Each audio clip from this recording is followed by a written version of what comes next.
I call to order meeting number 46 of the 77th session of the Committee on Economic, Social and Cultural Rights. It is my great pleasure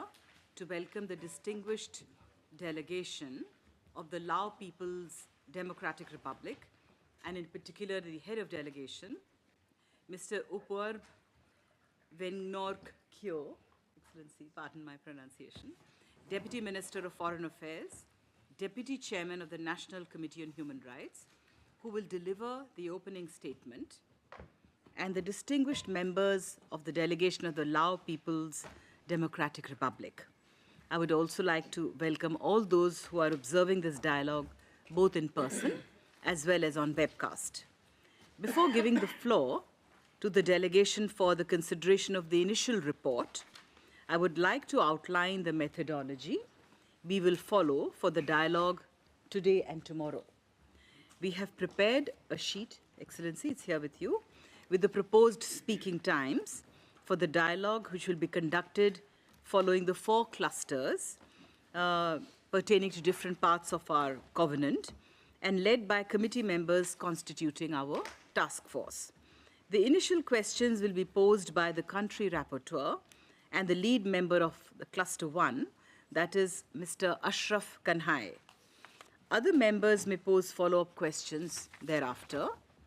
Other members of the task force are Ms. Ju Yong Lee, Mr. Giuseppe Parmisano, Ms. Ju Yong Lee for cluster 2, Mr. Parmisano for cluster 3, and Mr. Aslan Abashidze for cluster 4. The delegation is kindly requested to speak at a reasonable pace and to provide any written material that will be read out by the delegation to the Secretariat, since there's an additional interpretation that is taking place from the languages available for interpretation and into the Lao language. I would request my colleagues from the committee to just be a little bit slower than normal to facilitate interpretation. And to facilitate this process and to enable us to cover the full range of issues, I would like to invite colleagues and the distinguished delegation to speak in a concise manner, giving due attention to time allocations. With this, I have the pleasure to give the floor to Your Excellency to deliver your opening statement, and you have 10 minutes. You have the floor, sir. Thank you very much, Madam Chair, distinguished members of the committee. It is my privilege to deliver the statement on behalf of the government of the Lao PDR in presenting the initial report on the implementation of the International Covenant on Economic, Social and Cultural Rights at this 78th session of the Committee on Economic, Social and Cultural Rights. Madam Chair, this initial report prepared by the National Interagency Committee in accordance with the committee's reporting guidelines and through broad consultations with relevant stakeholders, outlined the achievements, challenges, and the efforts of the government of the Lao PDR to progressively realize the rights enshrined in the Covenant during the period of 2029 to 2019. This year, 2025, is a significant year for the Lao multi-ethnic people as we commemorate the 50th anniversary of the establishment of the Lao PDR. In March 2025, the government undertook significant reform programs by reducing the number of ministries and strengthening local administration to enhance administrative efficiency, better respond to the evolving socio-economic and development needs. Soon after, the National Assembly approved the proposed amendments to the constitutions designed to regulate state affairs more effectively, enhance people democracy and rule of law, while upholding the principles of national ownership and self-mastery of the Lao multi-ethnic people. At present, the government is in the final year of implementing the 9th National Socio-Economic Development Plan for 2021-2025, while concurrently preparing the 10 NSCDP for 2026-2030. These endeavors have yielded notable achievements, enabling the Lao people to better enjoy their economic, social, and cultural rights. Progress has also been made in the efforts to graduate from least developed country status by 2026, as recommended by the CDP. Nevertheless, more preparation work remains to be carried out to ensure a smooth and sustainable graduation. In this regard, the Lao PDR recently adopted a policy framework to build a resilient and self-reliant post-LDC economy aimed at enhancing domestic production and consumption capacity, promoting the use of local resources, ensuring food and energy security, and reducing over-reliance on external markets and imports. Madam Chair, like other countries, the COVID-19 pandemic has caused severe impact on the Lao economy over the past years, especially on tourism sector. Thanks to the strong economic performance during the pre-COVID period, the national poverty rate has declined dramatically from 46% recorded in 1993 to 16.8% in 2024. From 2021 to 2025, national economic growth is projected to average 4.24%, with GDP per capita reaching $1,996 in 2024, and is expected to increase to $2,085 in 2025. In the health sector, the government has implemented the universal health coverage policy and made substantial investments to strengthen healthcare development. This includes expanding and upgrading infrastructure, improving medical equipment, and enhancing the quality of healthcare services. The National Health Insurance System now covers 94.5% of the population, while the Health Protection Scheme has been extended to all provinces, ensuring that poor mothers and children have access to free healthcare services. In education, progress has been made in expanding early childhood education network and increasing enrollment rate for 5-year-old children and grade 1 students, while the dropout rate for grade 1 students has gradually decreased. Further advancement include providing hygiene facilities, school lunches, and scholarships for children from disadvantaged families. Regarding labor rights, the government has strengthened its policy and legal frameworks to promote and protect labor rights, notably through the reform and amendment of the labor law in 2013. Over the years, significant progress has been achieved in safeguarding workers' rights, expanding employment opportunities, enhancing social protection, promoting skills development, increasing women's participation in the workforce, and improving workplace safety, among others. In terms of cultural rights, the Constitution guarantees equal rights for all 50 officially recognized ethnic groups and safeguards their rich cultural heritage, practices, and traditions. The government places great importance on preserving, promoting, and showcasing cultural heritage of the Lao multi-ethnic people, while encouraging their active participation in social and cultural life. These efforts are supported through national museums, provincial cultural centers, as well as various media and publications. Madam Chair, despite laudable progress, we acknowledge that significant challenges remain, namely the ongoing impacts of the pandemic, climate change, global financial crisis, and economic uncertainties, combined with the legacy of war that left behind high contamination of unexploded ordnance that continue to pose persistent challenges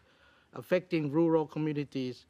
access to land and safe living conditions. These challenges constitute key obstacles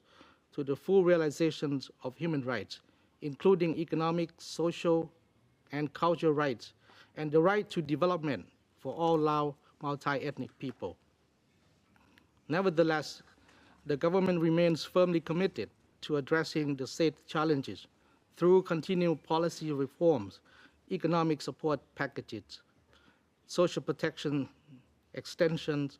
increasing investment in social sectors, awareness and capacity building initiatives, optimizing public expenditure efficiency, exploring innovative financing mechanisms, and strengthening partnerships with the international community, including UN agencies and other development partners. Distinguished members of the committee, the Lao PDR remains committed to constructively engaging and cooperating with international and regional human rights mechanisms. The Lao PDR has successfully participated in the interactive dialogues on its initial report under the CRPD and the 10th periodic report under CEDAW, and has submitted its 7th periodic report under CRC and its 2 optional protocols. Most recently, in April 2025, the Lao PDR participated in the 4th cycle of the UPR, and the government has recently approved its initial report under CAT, which is expected to be submitted to the Committee Against Torture in the near future, while also preparing its 19th to 25th combined periodic reports under ICERT. Furthermore, the government hosted the first ever visit to the country by UN High Commissioner for Human Rights and the UN Special Rapporteur on the field of cultural rights in June and November 2024, respectively. Last year, the Lao PDR successfully assumed the chairmanship of ASEAN and also chaired the ASEAN Intergovernmental Commission on Human Rights. Likewise, the Lao PDR has made important contributions to enhancing the ASEAN cooperation framework on the promotion and protection of human rights in the region. Madam Chair, my delegation commends the committee on its valuable efforts to promote economic, social, and cultural rights globally, and we look forward to engaging in a constructive and meaningful dialogue with the members of the committee. We will continue our utmost efforts to provide comprehensive responses to the questions and comments raised during the interactive session in view of fostering mutual understanding and cooperation. I thank you, Madam Chair. Thank you, Your Excellency. We will take a 5-minute break, Your Excellency, just for you and your delegation to organize your work, and then we'll resume. So just for 5 minutes. Thank you.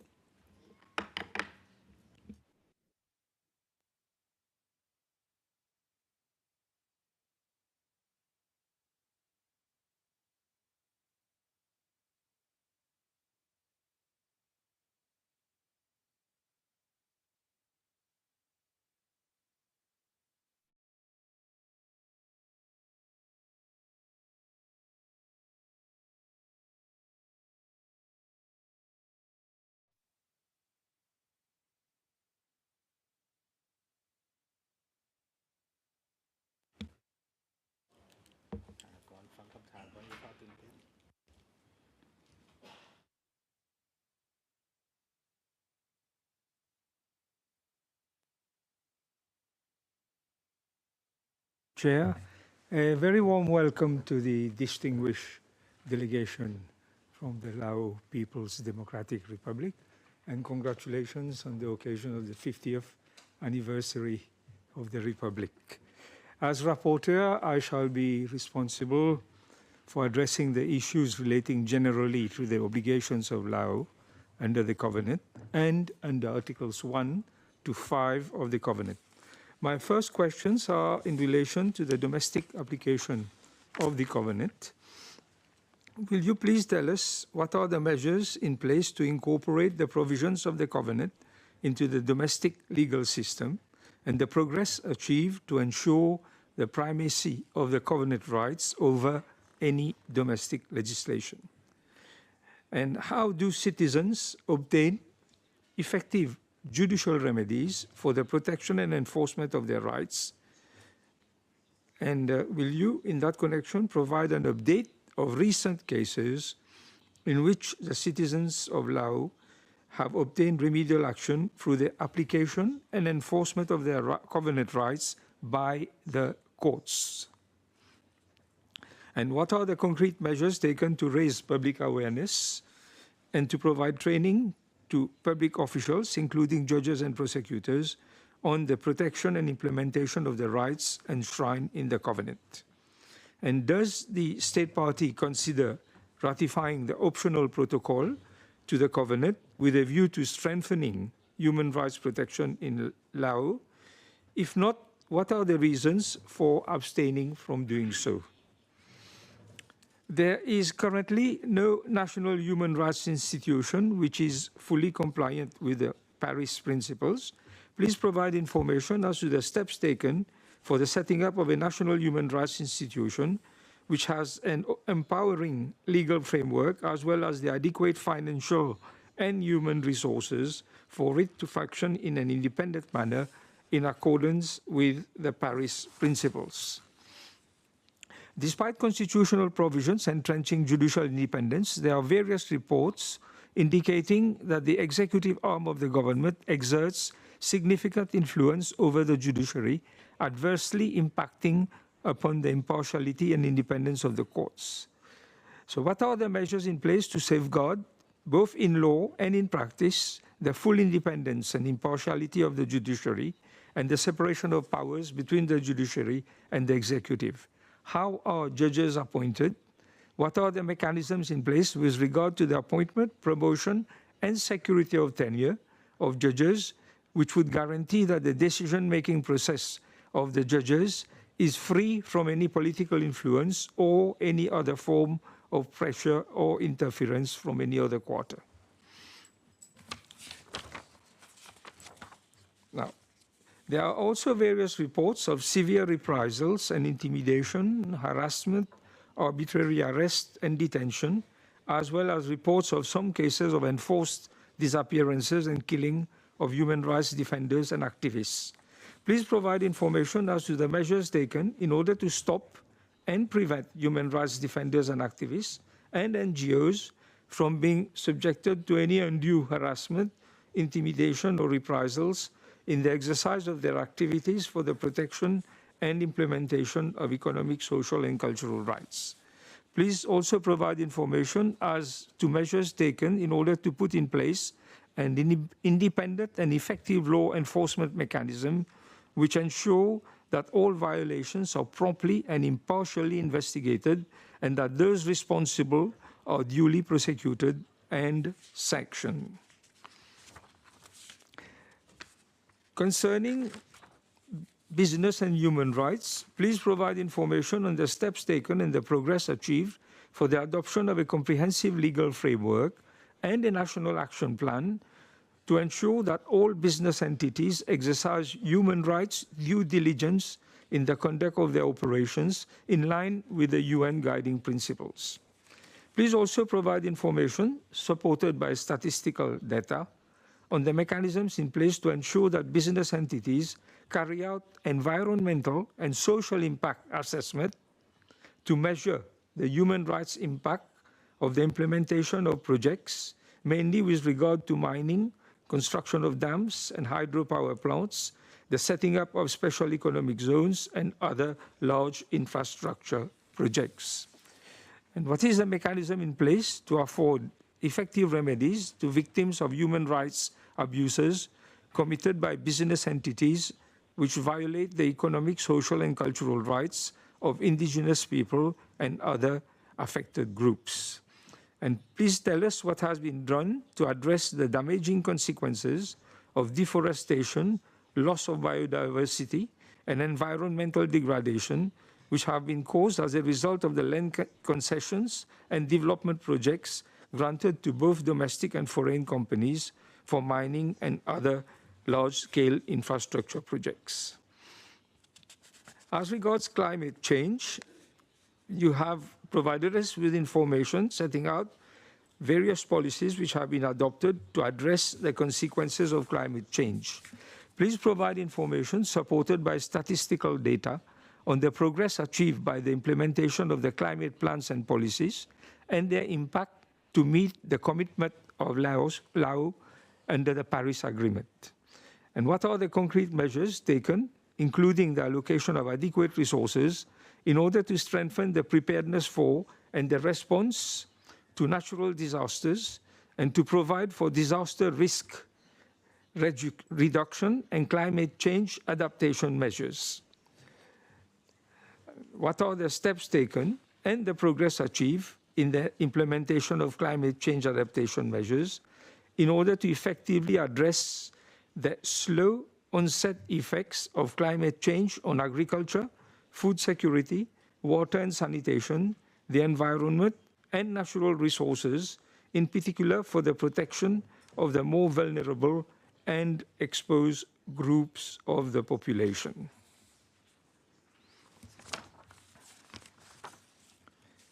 According to the information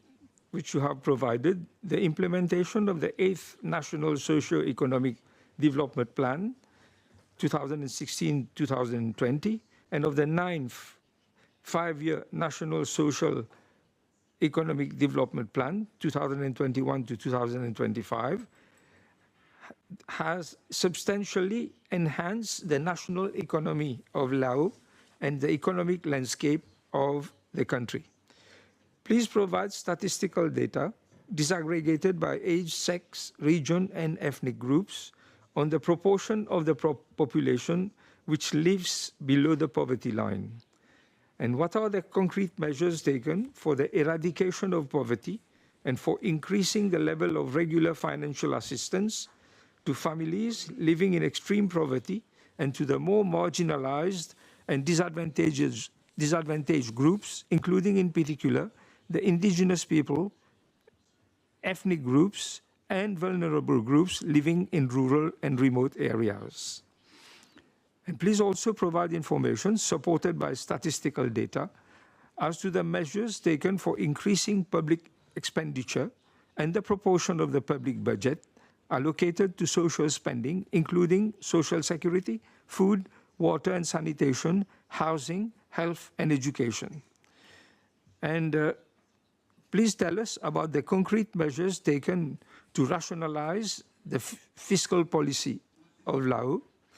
in respect of both direct and indirect taxations and corporate tax revenue through the setting up of a progressive tax base which would enable the state party to increase its distributive effect for securing the economic, social and cultural rights of the poorer segments of the population. And what are the concrete measures taken and their impact to address tax evasion and tax avoidance, in particular by foreign corporate entities and the richest segments of the population? Various reports indicate that corruption is a widespread problem which is perpetuated by political patronage and bribery, affecting many sectors of the country's economy. According to the latest Transparency International's Corruption Perception Index,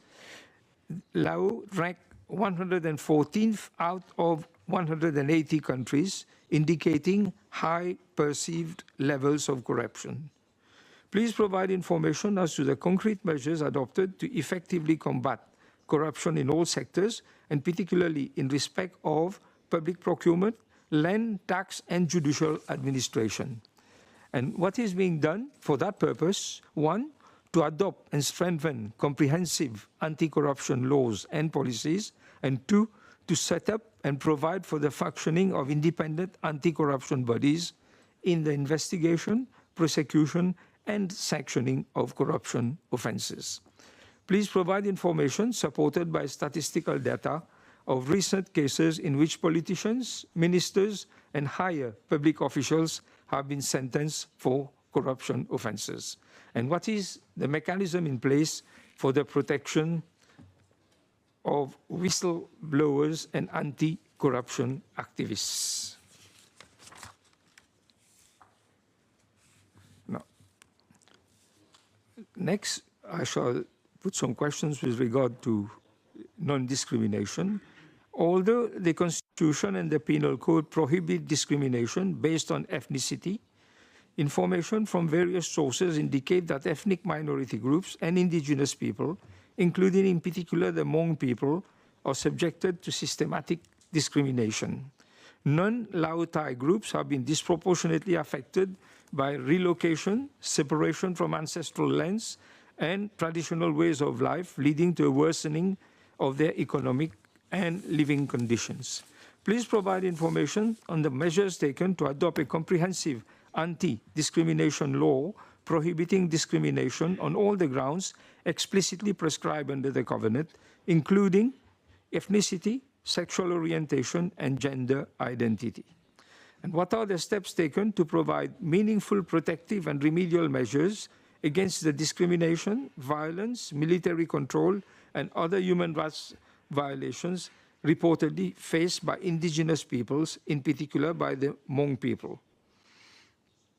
And as regards denial of indigenous recognition, will you please tell us why ethnic groups are denied recognition and the right to self-identify as indigenous peoples? And what are the concrete measures in place for the recognition and protection of the collective and traditional land rights of indigenous peoples?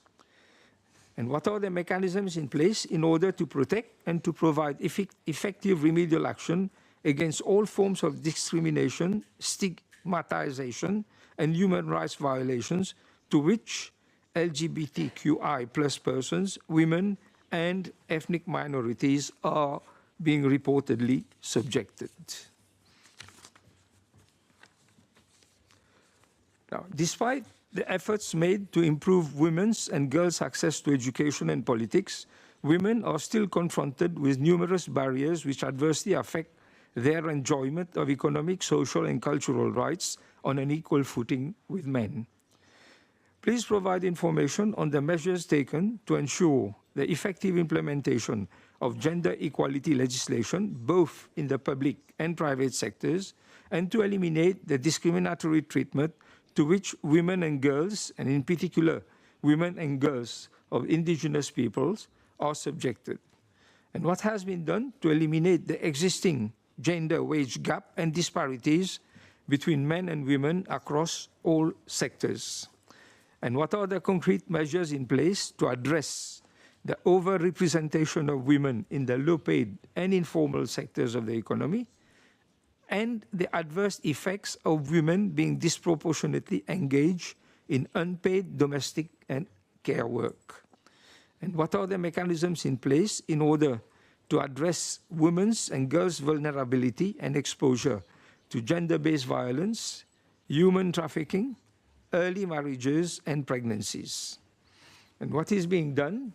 to combat the traditional gender norms and stereotypes which perpetuate gender equality? And please also provide information as to measures taken to improve gender parity and representation at all the higher levels of government, as well as in the high-income sectors in which women are underrepresented. These would be my questions under Cluster 1. I thank you for your attention, and we look forward to your replies. Thank you. Thank you so much, Mr. Kanhai. As I mentioned earlier, Your Excellency, we'll take a 5-minute break for you to organize your work and then resume. Thank you.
Welcome back to the delegation. Your Excellency, you've heard the questions posed by our cluster leader and country rapporteur, Mr. Ashraf Kanhai. And now I request you to kindly respond to the questions. And you'll have 30 minutes, you and your delegation. So you have the floor, sir. Please. Madam Chair, our delegation composed of all relevant agencies and pertaining to the questions raised, we have discussed briefly among us. So I would like to hand over the floor to members of my delegation to respond to the questions. Please.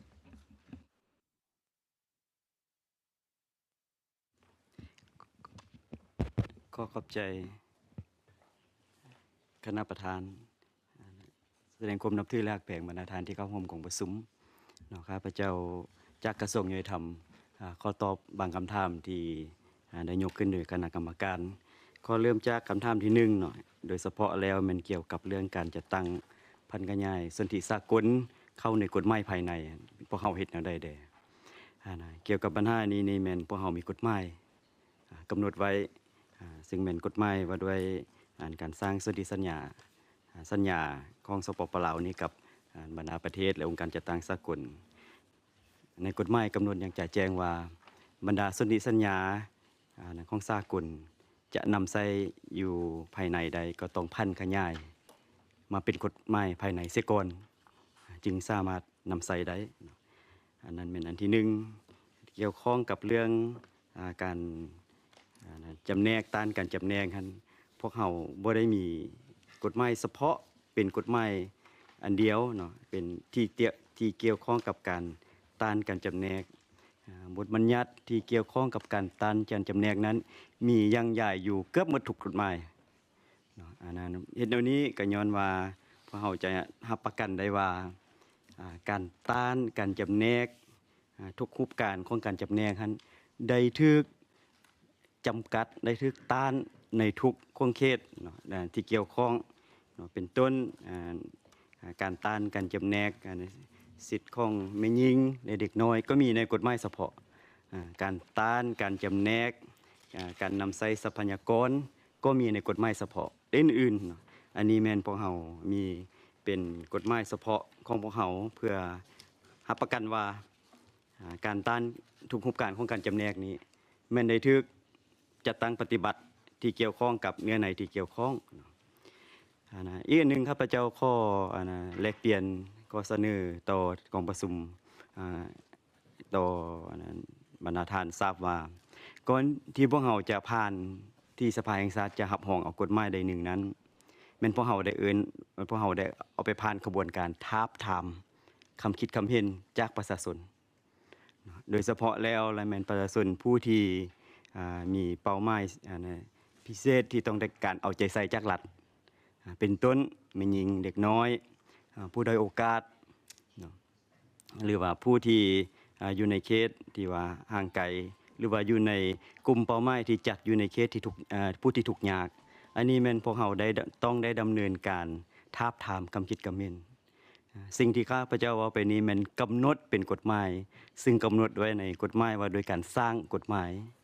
ฉะนั้นก่อนที่สภาแห่งชาติจะรับเอาร่างกฎหมายมาพิจารณา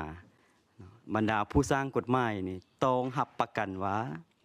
กฎหมายเหล่านี้ได้รับการทาบทามรับฟังคำคิดคำเห็นจากประชาชนอย่างเป็นกระบวนการคักแน่เสียก่อนเนาะ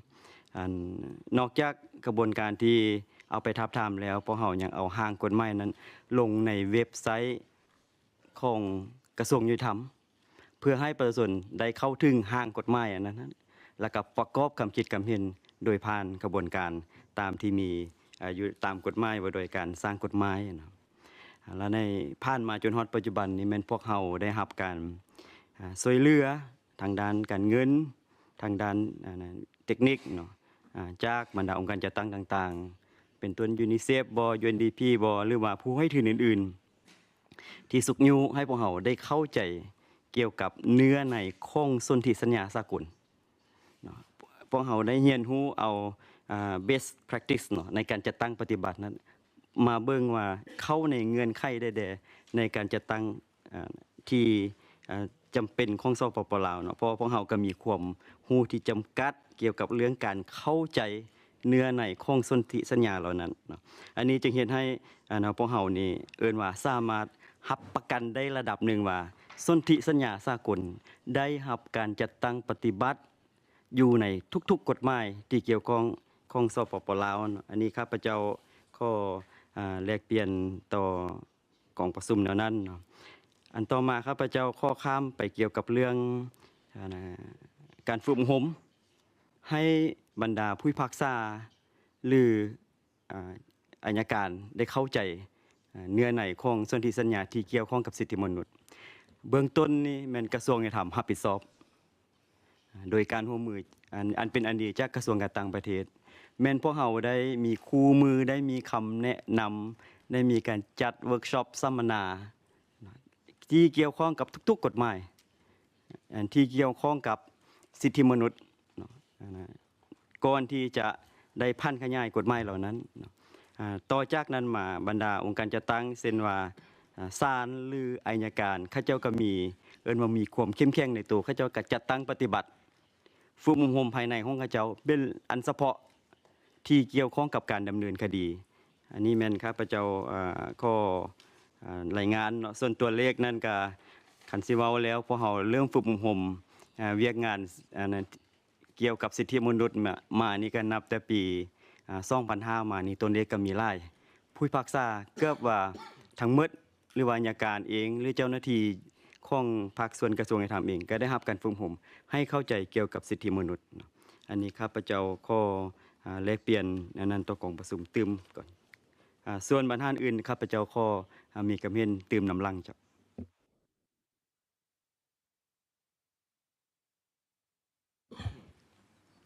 เจ้าสบายดีบรรดาท่านข้าพเจ้าขอเฮียนคณะประธานของประชุมและแสดงความนับถือบรรดาท่านที่เข้าร่วมในที่ประชุมข้าพเจ้าจากศาลประชาชนของสปป.ลาวขอมีคำเห็นต่อกับบรรดาคำถามที่ทางคณะกรรมการได้ยกขึ้นมาซึ่งเป็นคำถามที่ติดพันกับของเขตศาลเนาะอยู่ในนี้ข้าพเจ้าขอมีคำเห็นต่อคำถามที่หนึ่งเกี่ยวกับการดำเนินคดีตัวจริงที่ติดพันกับเบียกสิทธิทางด้านเศรษฐกิจสังคมวัฒนธรรมนี้ในระยะผ่านมานี่สปป.ลาวได้เอาใจใส่และได้ให้ความสำคัญต่อสิทธิมนุษย์ทางด้านเศรษฐกิจสังคมและวัฒนธรรมมาโดยตลอด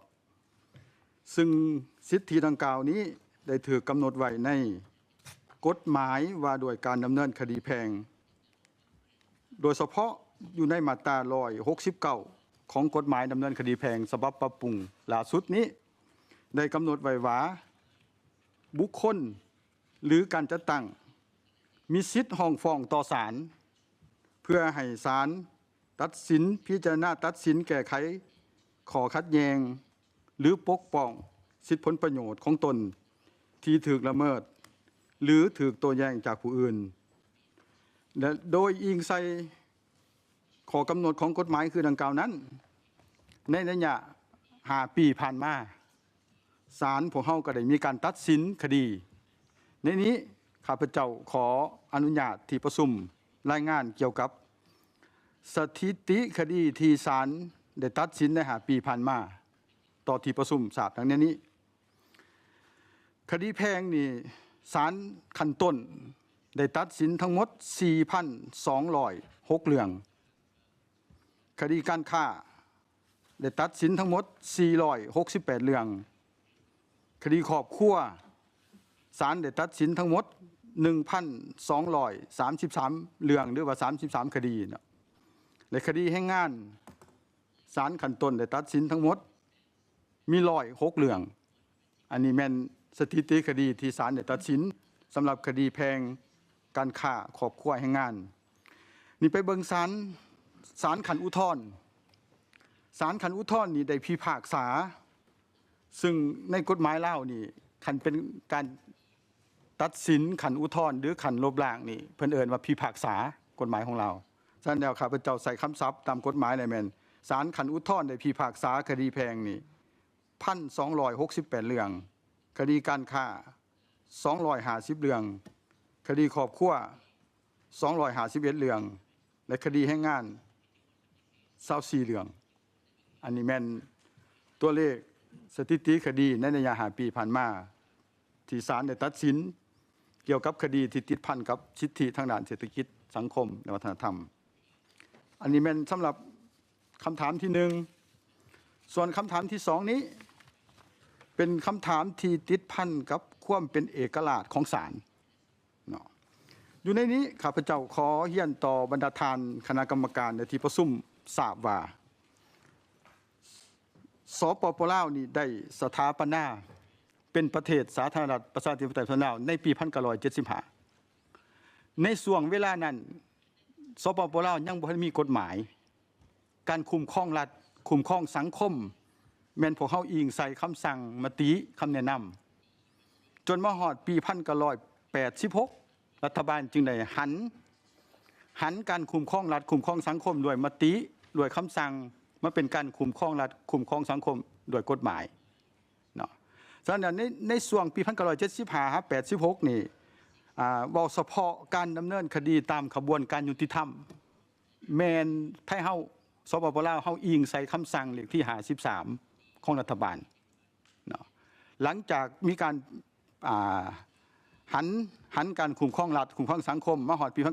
1990ลาวเฮาเริ่มมีกฎหมายฉะนั้นแล้วการ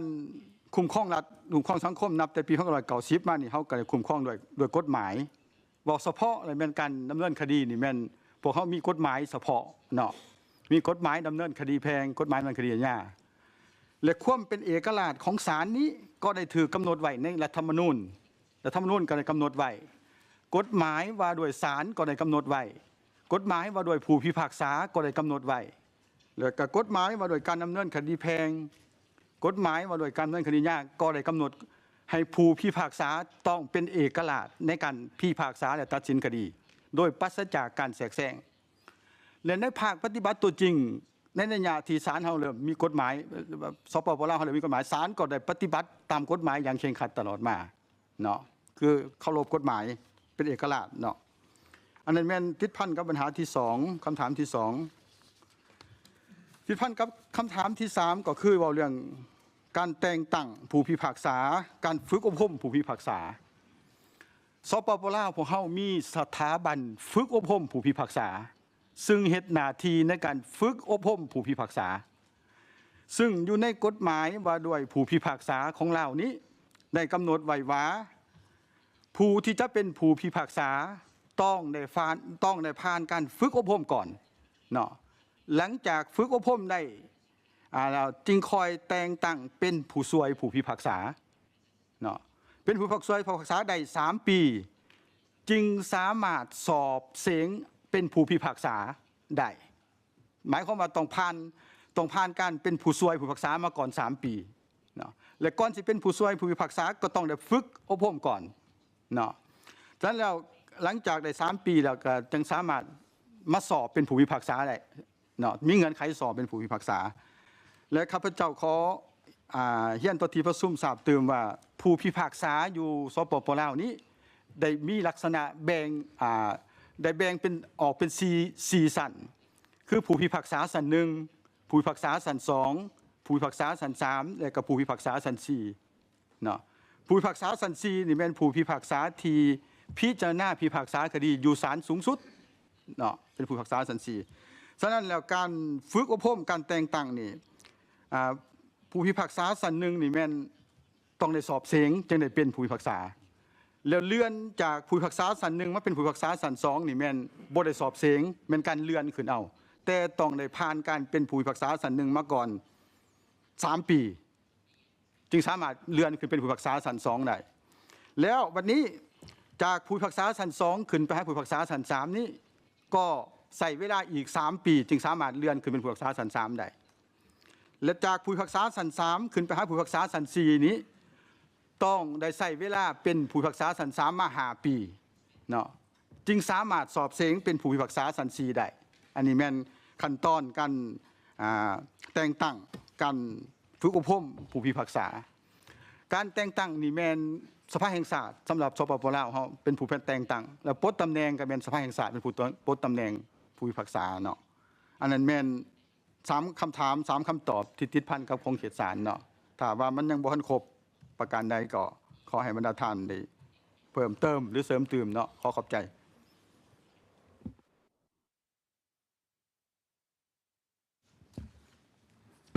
เจ้าสบายดีตอนบ่ายท่านประธานคณะประธานที่นับถือท่านนิ่งท่านทรายที่นับถือข้าพเจ้ามาจากกระทรวงป้องกันความสงบเนาะอยู่ในคณะผู้แทนที่มาร่วมในกองประชุมในครั้งนี้ขอตอบคำถามเนาะที่ทางคณะกรรมการได้สอบถามมาเกี่ยวกับการคุ้มขังนักโทษหรือว่าผู้ที่ถือคุ้มขังเนาะแล้วก็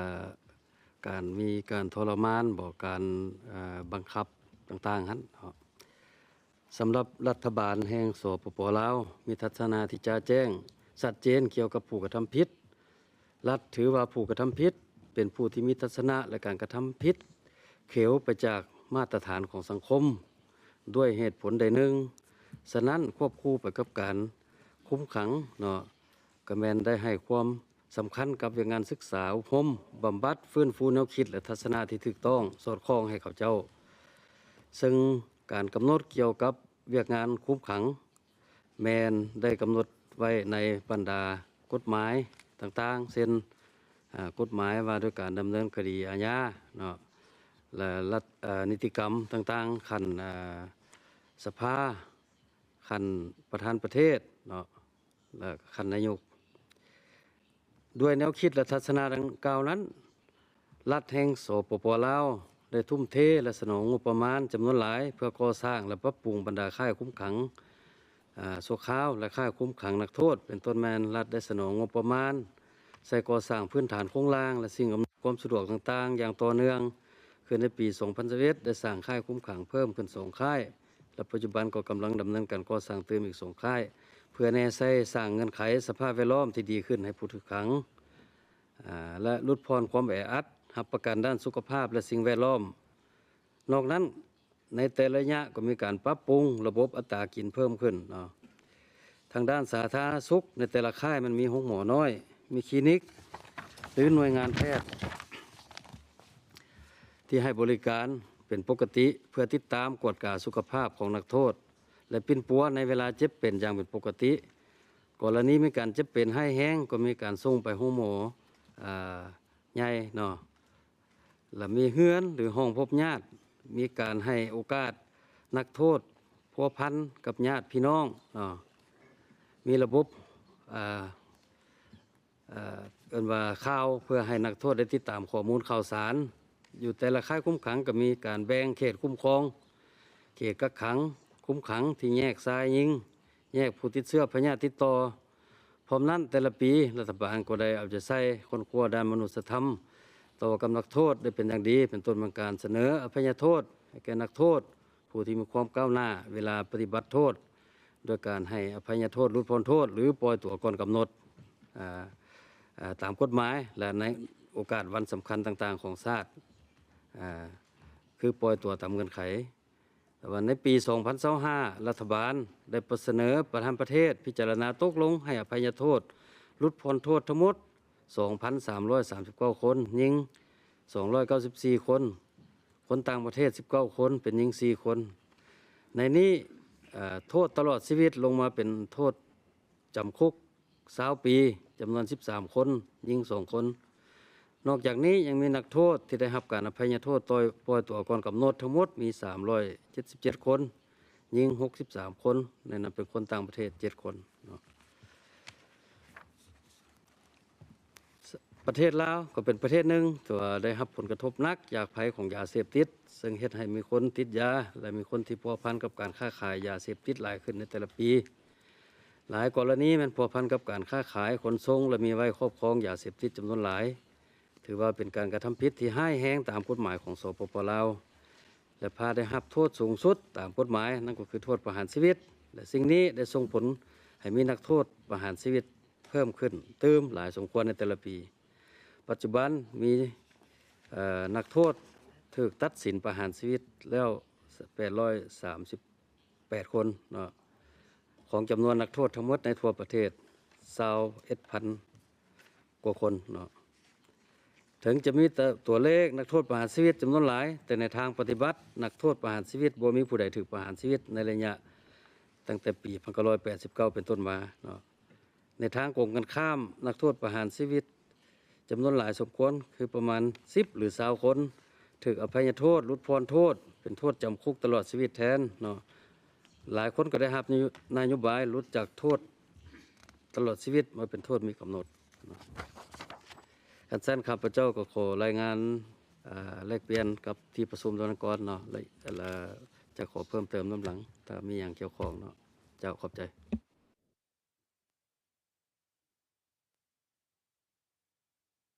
โทษเจ้าก่อน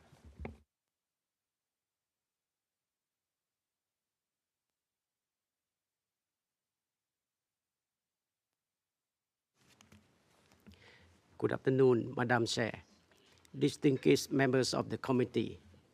The Lao PDR recognizes the important role of the national human rights institutions in promoting and protecting human rights. However, taking into account the constitutional framework, existing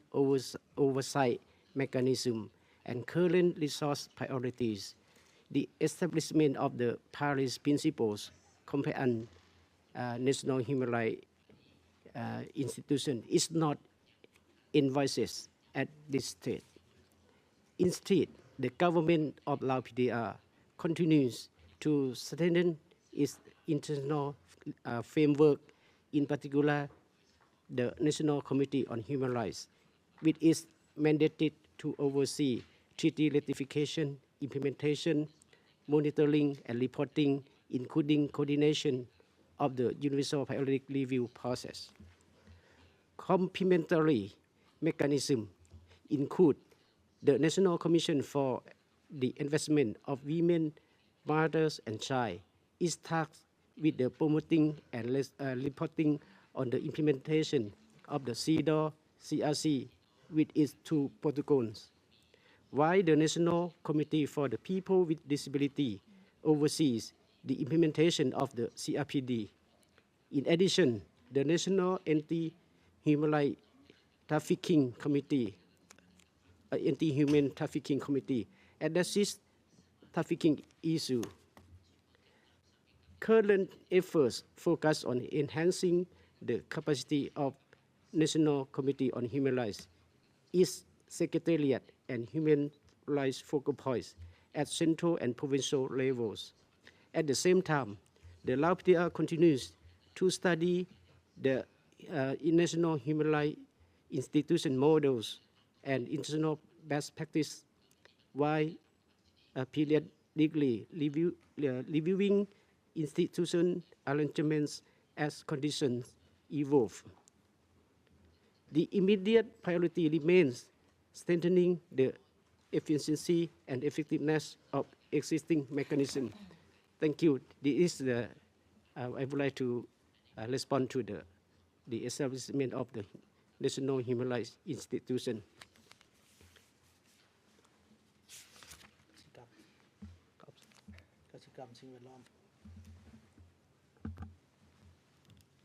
เจ้าก่อนเหมือนกับเฮียนท่านประธานคณะประธานที่เคารพนับถือเฮียนบรรดาท่านหญิงท่านชายที่เข้าร่วมกองประชุมข้าพเจ้าขอชี้แจงหรือว่าข้อมีคำเห็นต่อคำถามกระสันติดพันกับกระทรวงเกษตรกรรมและสิ่งแวดล้อมนี้ก็มีอยู่4ปัญหาใหญ่อันที่1ก็เป็นสิทธิด้านสิ่งแวดล้อมต่อการอนุญาตดำเนินโครงการต่างๆเป็นต้นเป็นโครงการขนาดใหญ่อันที่2ก็เป็นปัญหาที่ดินการนำใช้ที่ดินของประชาชนบรรดาเผ่าต่างๆที่3มาก็เป็นการเปลี่ยนแปลงดินฟ้าอากาศแต่ก็4เป็นสิทธิเกี่ยวกับการลดผ่อนแก้ไขเรื่องความทุกข์ยากนั้นเช่นปัญหาเกี่ยวกับสิ่งแวดล้อมนี้ ระยะผ่านมากระทรวงทรัพยากรกระทรวงเกษตรกรรมและสิ่งแวดล้อมพวกเราก็ได้เก็บกำสถิติการอนุญาตให้เซาสัมปทานที่ดินอยู่ในสปป.ลาวนั้นเอาเข้าในระบบฐานข้อมูลก็มีทั้งหมดเป็น 2,130 โครงการอาศัยโครงการขนาดใหญ่ๆที่พวกเราเฮ็ดผ่านมาหันก็มีเป็นต้นแบบโครงการไฟฟ้าโครงการขุดค้นบ่อแฮต่างๆหันเนาะและก็อื่นๆที่มีผลกระทบต่อประชาชนเนาะเพราะฉะนั้นระยะผ่านมาพวกเราก็ได้ปฏิบัติถือความสำคัญในการปฏิบัติกฎหมายอย่างเคร่งครัดกฎหมายที่ว่าพวกเราปฏิบัติหันก็เป็นโดยรวมแล้วกฎหมายหลักๆก็เป็นกฎหมายว่าโดยวิสาหกิจกฎหมายว่าโดยส่งเสริมการลงทุนกฎหมายว่าโดยที่ดินกฎหมายปกปักรักษาสิ่งแวดล้อมกฎหมายว่าโดยน้ำทรัพยากรน้ำกฎหมายว่าโดยการจัดสรรภูมิลำเนาอาชีพดำรัสการประเมินผลกระทบต่อสิ่งแวดล้อมดำรัสการชดเชยทดแทนค่าเสียหายและอื่นๆที่ปิ่นออมอาศัยการดำเนินทุกโครงการที่ได้รับอนุญาตให้ดำเนินโครงการกิจการนั้นต้องมีส่วนร่วมของชุมชนบทบาทหญิงชายส่วนเผ่าผู้ที่มีบ่สามารถช่วยเหลือตนเองได้และกับการประเมินผลกระทบต่อสิ่งแวดล้อมนั้นทุกๆโครงการก่อนสิดำเนินต้องได้ดำเนินการประเมินผลกระทบต่อสิ่งแวดล้อมก่อนก็เพื่อรับประกันให้ประชาชนที่ได้รับผลกระทบนั้นมีชีวิตดีขึ้นกว่าเก่าในการยกย้ายจัดสรรปรับปรุงชีวิตการเป็นอยู่การรักษาสุขภาพการศึกษาและเวียกงานประชาสัมพันธ์และการทดแทนค่าเสียหายการอนุญาตให้ดำเนินโครงการระยะผ่านมานั้นพวกเราก็ได้มีการประชุมข้อคำเห็นเก็บกำข้อมูลต่างๆในการประเมินผลกระทบต่อสิ่งแวดล้อมเป็นต้นแม้นจัดกองประชุมอยู่ขั้นบ้านให้ประชาชนอยู่ในบ้านนั้นที่ถูกผลกระทบและข้างเคียงนั้นเข้าร่วมในการประกอบความคิดคำเห็นต่อโครงการพัฒนานั้นแล้วกับประชุมอยู่ขั้นเมืองเอาบรรดาคณะกรรมการและก็ต่างหน้าบ้านที่เกี่ยวข้องเข้าร่วมและกับกองประชุมขั้นแข็งก็เอาทุกภาคส่วนอยู่แข่งเข้าร่วมในการประกอบความคิดคำเห็นดังนั้นการเป็นประชุมอยู่ขั้นศูนย์กลางก็สิออกใบยังยืนผลกระทบต่อสิ่งแวดล้อมนอกจากนั้นพวกเขาเนี่ยเอาลงโซเชียลเนาะโลกให้ทุกภาคส่วนมีคำเห็นอยู่ในทางเว็บไซต์ทางต่างๆนั้นนะอันนี้พวกเขาก็ได้เฮ็ดไปตามกฎหมายที่ว่าได้กำหนดไว้นั้นการทดแทนค่าเสียหายนี้ก็ทุกโครงการที่ดำเนินโครงการใดก็ต้องมีการชดเชยทดแทนค่าเสียหายจากผู้ได้รับผลกระทบนั้นก่อนอยู่ในกฎหมายว่าโดยที่ดินนั้นกับฉบับเลขที่153มาตรา153มาตรา154มาตรา155ได้เบาแจ้งเกี่ยวกับการชดเชยทดแทนค่าเสียหายเขามีคณะกรรมการแต่งตั้งขึ้นมาในการเก็บกำข้อมูลเนาะหัวหน่วยการชดเชยทดแทนค่าเสียหายนั้นก็แม่นได้รับรองจากสภาประชาชนคันแข่งเนาะหลังจากนั้นเจ้าแข่งจะออกข้อตกลงในการจัดตั้งปฏิบัติอันนั้นแม่นการชดเชยทดแทนค่าเสียหายการยกย้ายจัดสรรประชาชนออกจากโครงการพัฒนานี้พวกเขาก็ได้มีการมีที่ดินเนาะหับห้องให้แก่ประชาชนในการยกย้ายจัดสรรในข้อคำคิดคำเห็นจากประชาชนนอกจากนั้นพวกเขาก็ได้มีการทดแทนเป็นเงินวัตถุหรือว่าต่อทรัพย์สินพลปลูกสิ่งก่อสัตว์เลี้ยงต่างๆเนาะอันนี้พวกเขาไล่ตีราคาเมดอยู่ในนั้นแล้วก็ได้มีการ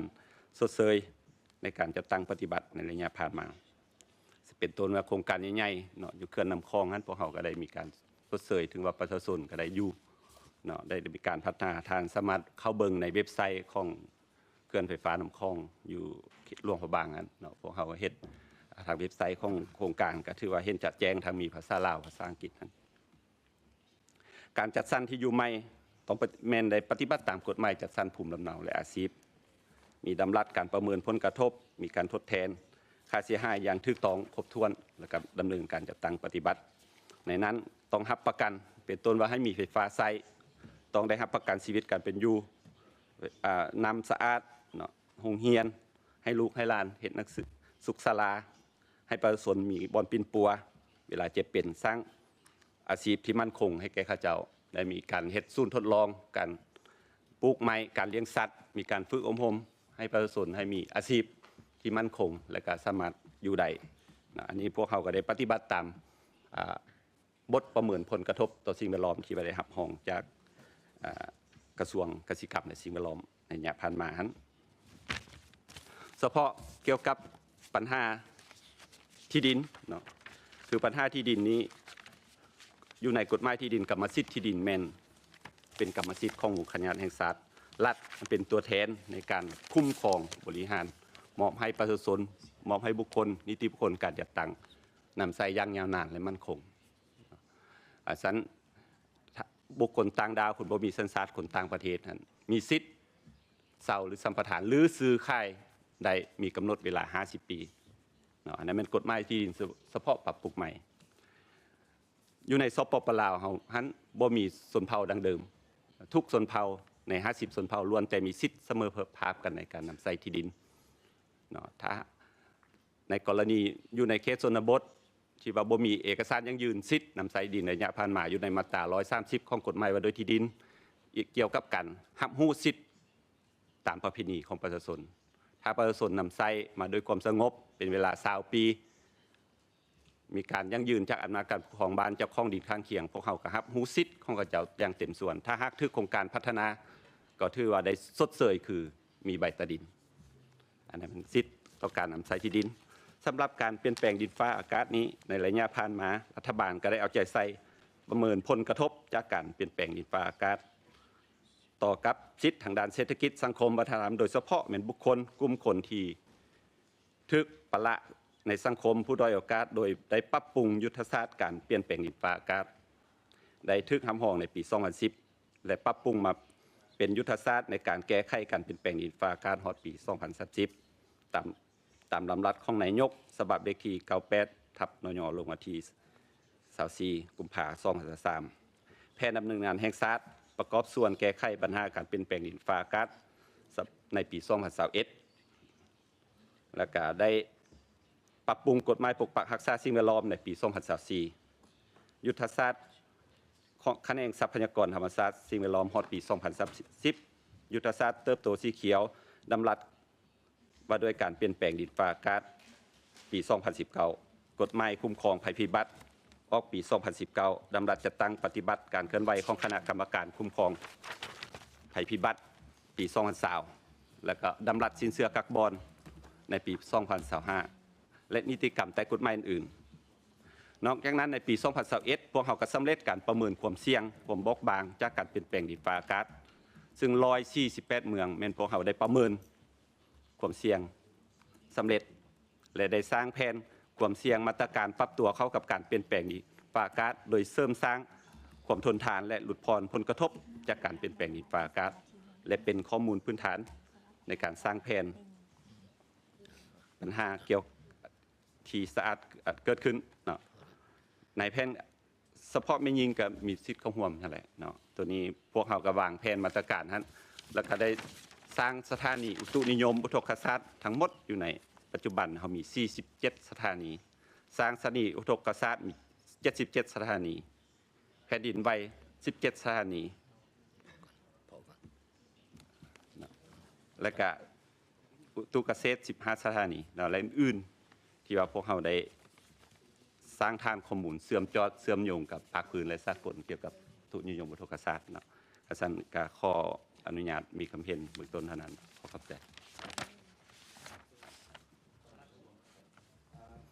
เห็นคณะประธานข้าพเจ้าก็ใช้เวลาจำกัดนี้ให้ข้อมูลเกี่ยวกับการต้านการโซลาร์บางล่วงเนาะข้าพเจ้าเห็นว่าใน5 ปีผ่านมานี้มันพวกเราได้พยายามอย่างล่วงไล่ในการต้านการโซลาร์บางล่วงเนาะอันนี้ข้อมูลนี้ก็ยังยืนคือทางคณะรับผิดชอบได้เสนอต่อกองประชุมเนาะจาก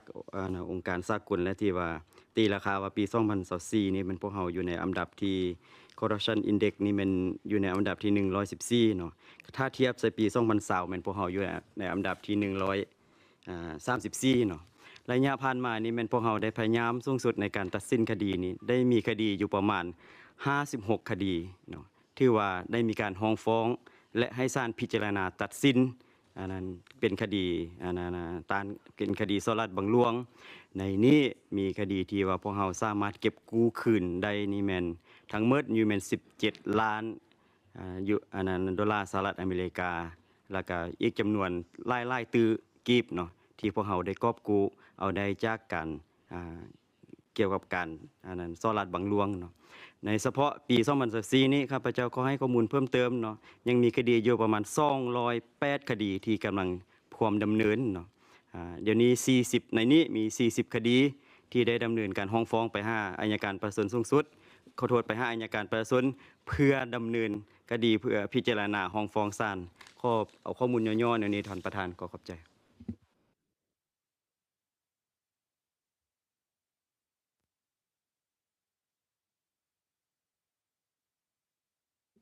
เจ้าสบายดีคณะประธานข้าพเจ้าขอให้ข้อมูลเกี่ยวกับแม่ยิงอยู่ในบรรจุในตำแหน่งนำพาคุ้มครองเนาะ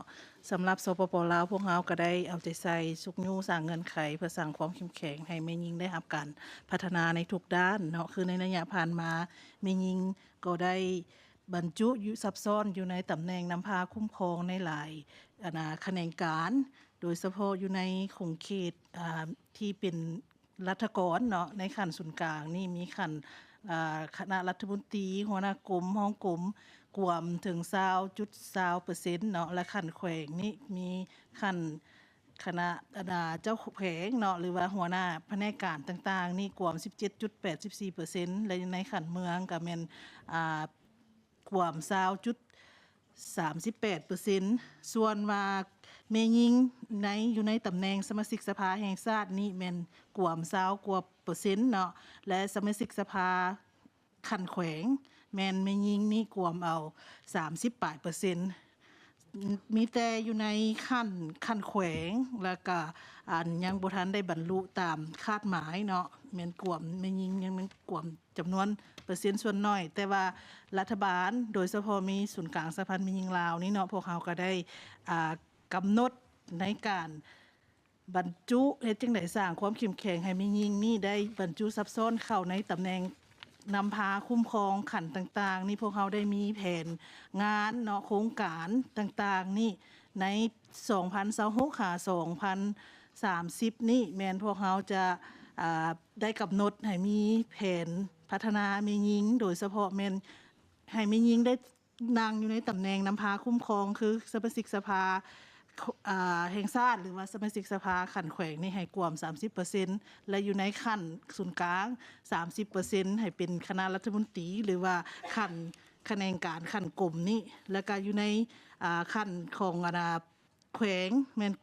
และเมืองแม่น20%ส่วนว่าขั้นตะแสงและขั้นบ้านนี่ให้กวม 10% เนาะอันนี้เป็นคาดหมายสู่ชนที่รัฐบาลจะได้เอาใจใส่ในการสร้างความเข้มแข็งเฮ็ดจังได๋ให้แม่ยิงได้รับการพัฒนานั่งอยู่ในตำแหน่งนำพาคุ้มครองต่างๆสำหรับเวียกงานการช่วยเหลือผู้ถือข้อห้ายจากการฆ่ามนุษย์เนาะแม่นรัฐบาลเฮาพวกเฮาก็ได้มีแผนดำเนินงานโดยเฉพาะแม่นรัฐบาลได้ปัจจุบันนี้ทบทวน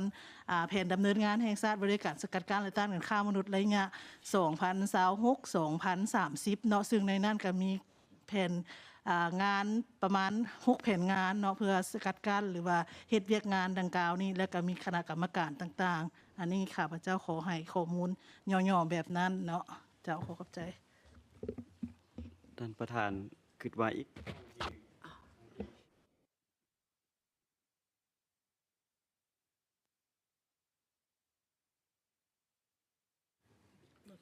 ได้แล้วเนาะข้าพเจ้าข้อเว้าเกี่ยวกับเรื่องบรรหาเผ่าคือได้มีคำถามขึ้นข้อชี้แจงสั้นๆแนวนี้ท่านประธานสปป.ลาวพวกเฮาอยู่นำกัน50ครอบครัวใหญ่อยู่นำกันด้วยความฮักแพงสามัคคีนำกันระหว่างเผ่าบ่มีอันขัดกันแต่ว่ามีคำถามยกขึ้นมาว่าคือมีแต่เผ่าเดียวเท่านั้นเนาะอันไหนที่ถูกศาลตัดสินลงโทษบ่แม่นอันนี้พวกเฮาสามารถสนองข้อมูลสถิติได้บ่ว่าเผ่าใดก็ตามที่กระทำผิดตามกฎหมายจะเป็นกระทำผิดในมาตราได้ก็ตามของกฎหมายอาญานี่แม่นล้วนแต่ถูกตัดสินตัดอิสรภาพซึ่งผ่านกระบวนการยุติธรรมหมดทุกขั้นฉะนั้นบ่มีแต่เผ่ามงอย่างเดียวเผ่าลาวเผ่าไทยเผ่าอื่นๆแม่นมีคือกันหมดส่วนปัญหาเรื่องแพงบัดนี้มันเป็นการผิดกันระหว่างindividuals เนาะมันเป็น private เขาเจ้าแน่นอนแล้วมันก็บ่จำกัดอีกว่ามันเพศได้หรือเผ่าได้ที่ห้องฟ้องต่อศาลมีหมดคือกันพวกข้าพเจ้ายินดีที่จะสนองข้อมูลข่าวสารขอบใจ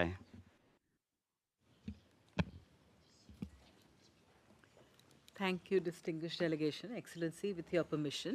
since we are running a little behind time, I would suggest, and I am aware that you have not been able to respond to all the questions that were raised, we can perhaps take a pause and you can listen to our follow-up questions. And then in the time that you will get to respond to the follow-up questions, you can use the time also to respond to the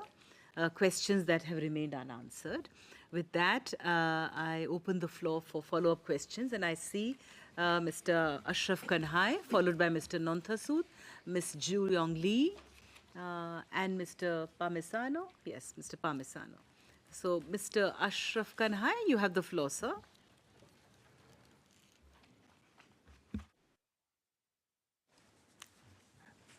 Thank you, Madam Chair. I, of course, understand the situation that there are. Yes, I understand the situation that there are still some areas which have not been covered in the replies.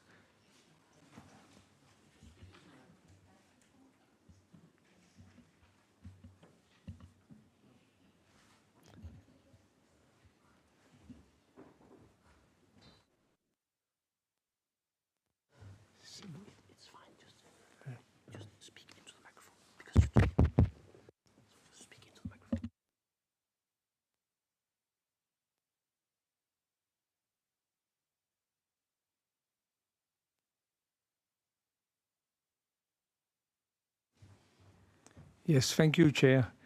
No, I was saying that there are some issues which have not yet been covered. I understand that. But just to remind the distinguished delegation, there are important issues which have still not been covered. First, business and human rights. The main question was whether there is contemplated any comprehensive legal framework and a national action plan for business that would ensure that business entities exercise human rights due diligence in the conduct of their operations. This is one aspect, and then the second aspect is what steps are being taken to put into place legislative and institutional mechanism and provisions in order to afford effective remedies to victims of human rights abuses by business entities. And regarding discrimination, there was a specific question with regard to protection and remedial action against all forms of discrimination to which LGBTQI+ persons may be subjected. And of course, one of the main issues of concern was human rights defenders and NGOs. We have had a lot of information concerning the criminal setup and proceedings concerning detention and prosecution generally. But the question was quite specific, was we are concerned with reports of severe reprisals and intimidation, and even cases of enforced disappearances and killing of human rights defenders. So what we are concerned with, what are the mechanisms in place to prevent and to stop any possibility of any such abuses. And in that connection, it is important to find out what are the mechanisms in place to provide for independent, investigative, and prosecution bodies. As regards, then of course, we haven't touched at all upon the question of economic issues, available resources, with regard to budgetary allocation for social spending. That is concerning all the, for the enforcement of the, mainly for the enforcement of the economic, social, and cultural rights, social security, food, water, and sanitation, housing, health, and education, and about the possibility of introducing a progressive tax base, and also measures taken to avoid tax evasion and tax avoidance by the foreign corporate entities and the richest segments of the population. Regarding corruption, we were also concerned mainly with the legal infrastructure for setting up anti-corruption laws and independent anti-corruption bodies, and data concerning prosecution, not prosecution, but sanctioning of high-level official ministers and politicians, if we may have cases, reported cases concerning these. And then lastly, indigenous people. We have had some information concerning compensation, but one main question is with regard to denial of indigenous recognition. So if we could please expatiate on why ethnic groups are denied recognition and their right to self-identify as indigenous peoples in accordance with international norms applicable to indigenous peoples, and what are the concrete measures in place for their recognition, and also what has been done to afford not only effective protection against, but also adequate compensation for forcible eviction, relocation, land grabbing, and the impact of environmental degradation, in particular on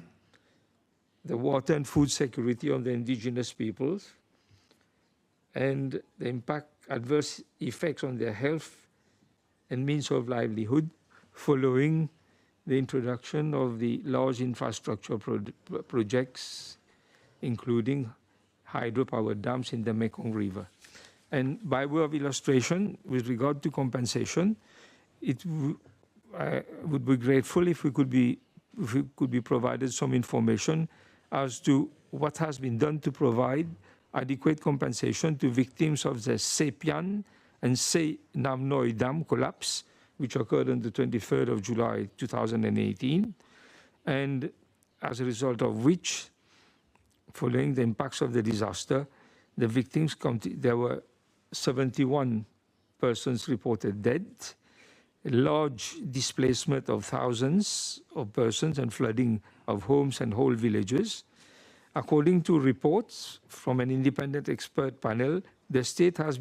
received compensation to the tune of $91.2 million by the project developer PNPC, which has been paid to the state. So we would be grateful if we could be provided information of what has been done for compensation of these victims. So I would stop there, knowing that there are still other answers which are being projected.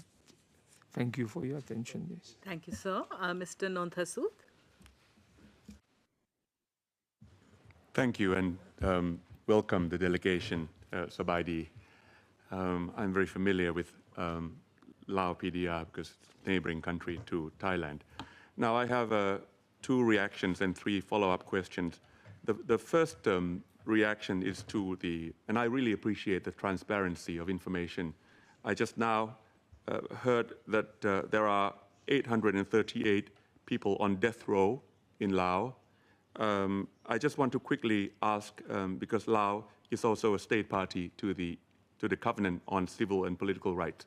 and Article 3 of that covenant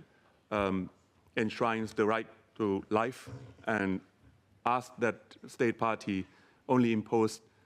death penalty on the most serious crimes. So to what extent the delegation or the government is putting review of those legislation which carries death penalty? Second reaction is to the information of the establishment of a national human rights institution in accordance with Paris Principle. I understand that there are a few government status sectoral bodies handling human rights in general, including or particularly National Committee on Human Rights. But what is the timeline that the government envisions toward the establishment of a fully fledged Paris Principle National Human Rights Institution? So those are 2 follow-up reactions. The questions are these. I think perhaps the most salient concern of Lao PDR at the moment is, in relation to this covenant, is the indebtedness of the nation and the liquidity issue. Lao PDR has more than 100% of debt to GDP, which is hindering the fulfillment of a number of economic, social, and cultural rights obligations construction of schools and infrastructure. What is the plan of the government to address holistically the issue of indebtedness, whether or not you are seeking to ask for debt forgiveness? And it relates to the question raised by the country rapporteur as well about budget allocation. If you have declining resources, what are you going to do to maintain infrastructure that underpins the livelihood of your citizens and people? Second question pertains to business and human rights. And here I would underscore the importance of having a robust national framework on business and human rights in accordance with the guiding principles on business and human rights. But more importantly, perhaps, an aspect that must be reiterated is the grievance mechanism. To what extent those victims of the project, I understand that there is one particular project, Sepen Se Nam Noi Dam, which has been raised, to what extent they can make an appeal effectively. And third question relates to legal standards. The country rapporteur, I'm not sure whether this has been asked, but we have a standard, a default question when we ask about legal standard. We always encourage and ask the plan or the trajectory of state party, which is already a party to the covenant, whether or not you have a plan to also ratify our optional protocol, which would allow communications from victims to be made to this particular committee. And second point to that is I understand that you have signed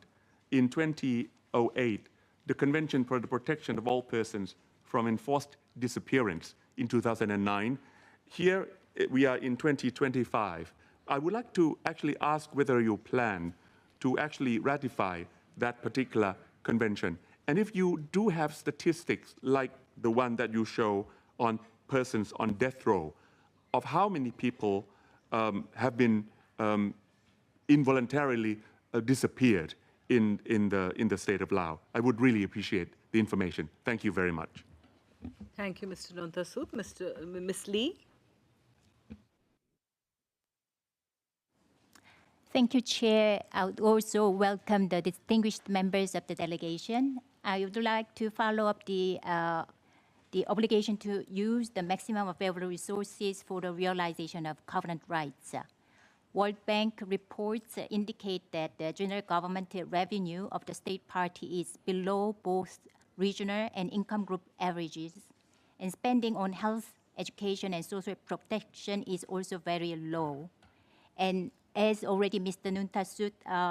mentioned, that the heavy debt service commitments are further constraining fiscal space. So I would like to hear concrete measures to enhance the mobilization of resources and allocate adequate budgets for the realization of covenant rights, including the answers to the questions posed by the country rapporteur. How do you assess the impact of debt service on the enjoyment of covenant rights, and what safeguards are in place to ensure that debt service commitments do not reduce the budgetary space needed for education, health, adequate food and water, and social security? How will the state party ensure that negotiations with major external creditors, including China and the World Bank's International Development Association, are transparent, include human rights impact assessments, and safeguard public expenditure needed for the realization of covenant rights? Does the state party plan to review royalty rates and concession fees for natural resources, including land, mining, and hydropower, to ensure fair terms, including fees that reflects environmental and social costs? Thank you for your attention. Thank you, distinguished colleagues. Your Excellency, these are the follow-up questions that have been posed. So you have the next 20 minutes to respond to the questions that have been raised now, as well as those that were left unanswered. You have the floor, sir.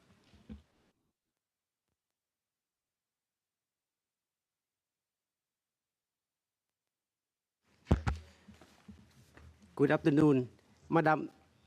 Chair. As members of the committee are aware that the Lao PDR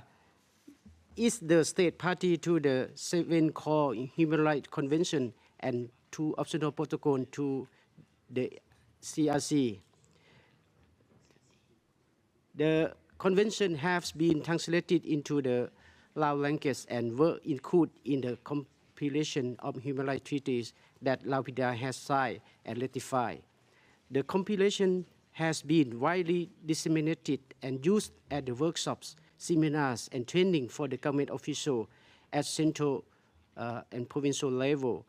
as well as the academic and research institutions, particularly law school, police, and public security academies in the country. Regarding the ratification of International Convention for Protection of Own Person from Forced Disappearance, the Lao PDR signed in 2008. The Lao PDR still need to carefully study the convention, which is a complex treaty in terms of its content, including its reporting requirements. The Lao also need to review its domestic laws to ensure consistency and to determine how best to raise awareness among government officials. At the present, the relevant authorities plan to conduct consultations, study the provision of the convention and relate domestic legislation, and strengthen the capacity building in order to gain the necessary knowledge and understand before considering accession. The Lao PDR continue to face many challenges and difficulties, particularly budget constraints and limited human resources in drafting national reports under human rights conventions. As the result, some reports have been delayed and submitted overdue. Therefore, the Lao PDR is not yet ready to consider ratifying this convention in near future.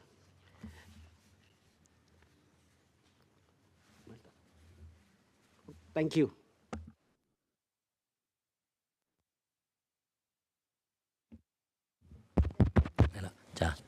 Hello. Okay, I also would like to specify and identify that for the indigenous term, due to the Lao PDR Acts on 50 officially recognized the ethnic group are equal under the Constitution, domestic law, enjoining the same legal status, right and protection as Lao citizens. The national legal framework makes non-distinction between the ethnic group based on their population size and does not accord special status to any group. Instead, it upholds the principle of unity in diversity, equality before the laws, and non-discrimination in accordance with the Constitution and relevant domestic law. Therefore, the concept of indigenous people as defined in some international context is not applicable within the national context of the Lao PDR. I also would like to clarify this point, and then I also would like to continue with LGBT. Yeah. For the LGBT here, the gender, on this issue, Lao citizens are all equal before the law, irrespective of their gender, social status, education, belief, and ethnic group, as defined in Article 35 of Lao Constitution. The gender equality in family relationship stipulates in the revised family law approved by the National Assembly, Article 2, men and women have equal rights in all aspects of family relationship. Family relationship exists regardless of origin, economics and social status, race, ethnic group, cultural, occupation, and religions, geography. In addition, freedom to marry described in Article 141 of Civil Code, approved by National Assembly, that men and women who have attained the age of marriage have right to marry on the basis of mutual consent. Individuals, family, or organization have no right to force or hinder the marriage of children. Grandchildren are the family members, staff, and officers under their management. The Lao PDR has its own unique culture and long practice tradition. Most people believe that a family is a unit of society that includes husband, wife, and children. Family relationships occur from the marriage registration accordance with the law, thus leads to rights and obligation each other husband and wife. The Lao authority does not suppress, arrest, or prohibit relationship between the LGBTQI people. They have the same rights and obligations as other Lao citizens, as stipulated in the Constitution and laws. Thank you.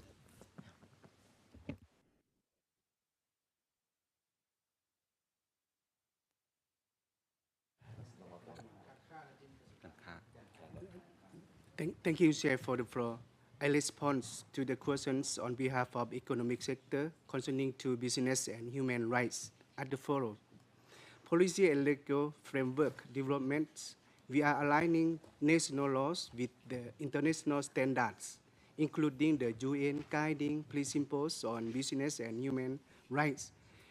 the ILO MNE declaration to create predictable,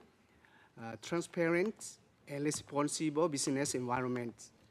The upcoming development for our ministry's 5-year plan also presents an opportunity to aim in references to the ILO MNE declaration and integrates RBC and ESG into consideration. Collaboration with international partners. Laos is actively collaborating with the international organizations such as International Labour Organization, the United Nations Development Programme, as well as development partners such as Japan and the European Union. This partnership provides technical assistance and funding for projects aimed at building capacity, raising awareness, and developing national roadmap for responsible business conduct. For more information or statistical data on the mechanism in place to ensure that business in Thai carry out environmental and social impact assessment prior to the implementation of the major projects, in particular with regard to mining, construction of the dams and hydropower plant, the setting up of a special economic zone, and other large infrastructure projects I will provide later. And thank you.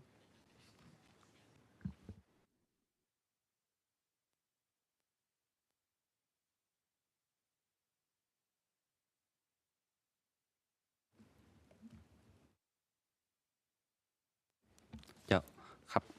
ข้าพเจ้าขออนุญาตให้ข้อมูลเป็นต้นแมนเคลื่อนไฟฟ้าเซเปียนเศษน้ำน้อยแตกซึ่งว่าพวกเราปัจจุบันนี้ถือว่าปฏิบัติชดเชยทดแทนค่าเสียหายถือว่าสำเร็จเป็นต้นแมนการเสียชีวิต70 คน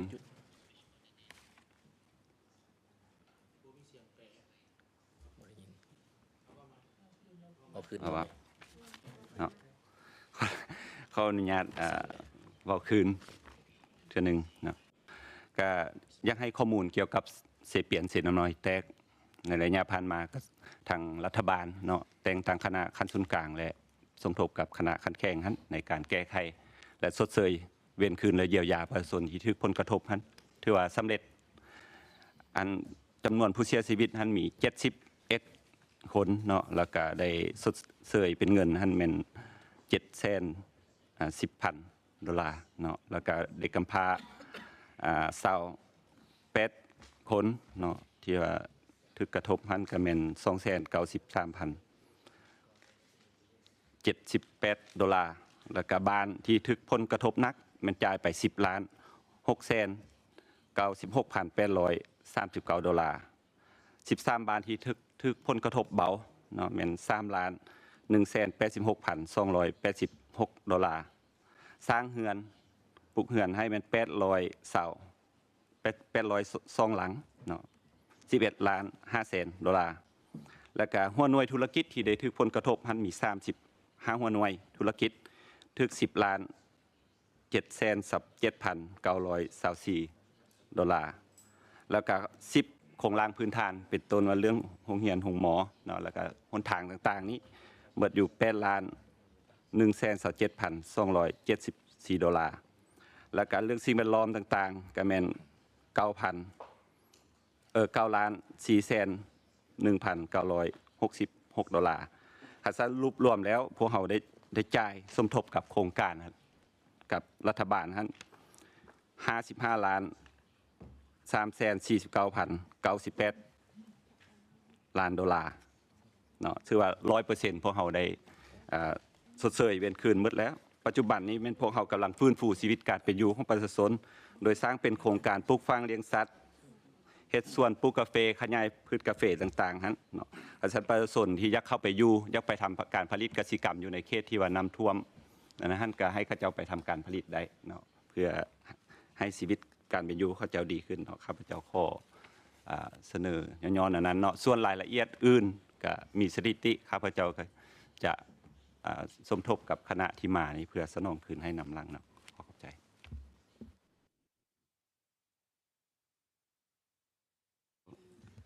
ได้เลยเนาะโอเคขออนุญาตท่านประธานที่หนึ่งข้าพเจ้าก็ขอตอบคำถามโดยไวเนาะเกี่ยวข้องกับเรื่องการซอดลาดเนาะแม่นระดับสูงสุดเนาะของผู้ที่ถูกศาลตัดสินลงโทษตัดอิสรภาพแม่นระดับห้องรัฐมนตรีห้องเจ้าแข้งเนาะอันนี้เป็นสูงสุดนอกจากนั้นก็ยังมีบรรดาหัวหน้ากรมของหัวหน้ากรมและพนักงานที่เกี่ยวข้องอื่นๆอันนี้เป็นข้อมูลสถิติล่าสุดเนาะปัญหาที่2ข้าพเจ้าจะขอเพิ่มเกี่ยวกับปัญหาที่ติดพันกับโทษประหารชีวิตเนาะที่ได้มีคำถามมีเสนอมันนั้นเพราะข้าพเจ้าถือว่าตัวเองพวกเรานี่เข้าใจเกี่ยวกับมาตราที่เกี่ยวข้องกับสนธิสัญญาโดยเฉพาะแล้วCCPR เนาะมาตรา6คันแม่นว่าพวกเราได้ปฏิบัติถูกต้องแล้วเนาะเป็นต้นว่าพวกเราได้พยายามลดพรโทษประหารชีวิตจากจำนวนที่เกี่ยวข้องที่อยู่ในกฎหมายอาญาในเมื่อก่อนมาลงเรือ12การกระทำผิดในประมวลอาญาเนาะอันนี้นี่ก็เป็นการยั่งยืนว่าพวกเราพยายามที่จะปฏิบัติตามสนธิสัญญานอกจากนี้พวกเรายังในการที่จะตัดสินโทษประหารชีวิตนั้นก็แม่นได้ผ่านกระบวนการยุติธรรมคักแน่ให้ผู้ที่ถูกศาลตัดสินนั้นได้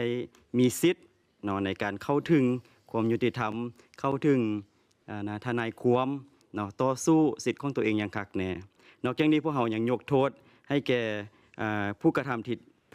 ผิดที่มีอายุต่ำกว่า18ปีหรือมันหญิงถือผ่าเนาะอันนี้จะถือว่าเป็นการยกโทษประหารชีวิตเนาะนอกจากที่กล่าวมานั้นพวกข้าพเจ้าเองก็อยากสืบต่อแลกเปลี่ยนบทเรียนกับบรรดาประเทศเพื่อนมิตรนั่นแหละเกี่ยวกับการจัดตั้งปฏิบัติที่เกี่ยวข้องกับโทษประหารชีวิตนี่เนาะสุดท้ายข้าพเจ้าให้ข้อมูลเติมเกี่ยวกับเรื่องที่เกี่ยวข้องกับสิทธิของLGBTIQ+ เนาะบ่มีกฎหมายห้ามบ่หมายความว่าเขาเจ้าจะบ่ได้ถูกลงโทษทางอาญาอันนี้แม่นพวกเฮาบ่ได้มีกฎหมายที่กำหนดเฉพาะห้ามฉะนั้นข้าพเจ้าก็สนใจอยู่ว่ายังมีคำถามใดๆที่เกี่ยวข้องเกี่ยวกับสิทธิ์ของเขาเจ้าเหล่านั้นเพราะว่าเขาเจ้าก็ถือว่ารับรู้ในสังคมอันนี้รับรู้แล้วก็สามารถดำรงชีวิตอยู่ร่วมกันคือกับผู้หญิงผู้ชายในสังคมพวกเฮาฉะนั้นข้าพเจ้าเองก็น่าสนใจต่อคำถามที่เกี่ยวข้องกับปัญหานี้ขอบใจ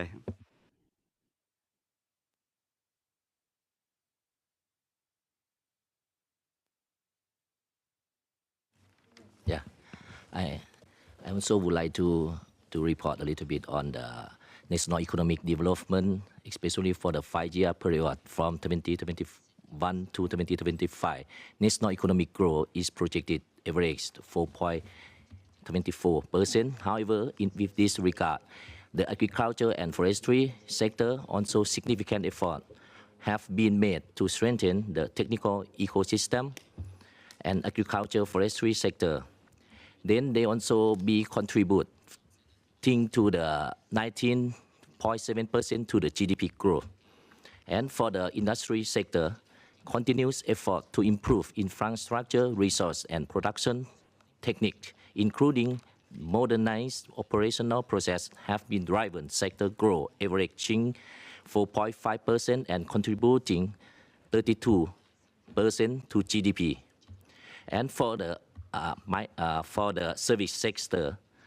has sustained, continue, and focused growth with the active participation from social and economic sector. The service sector experienced an average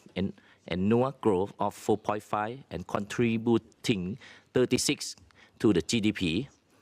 With this regard, the taxes on the products and import duty,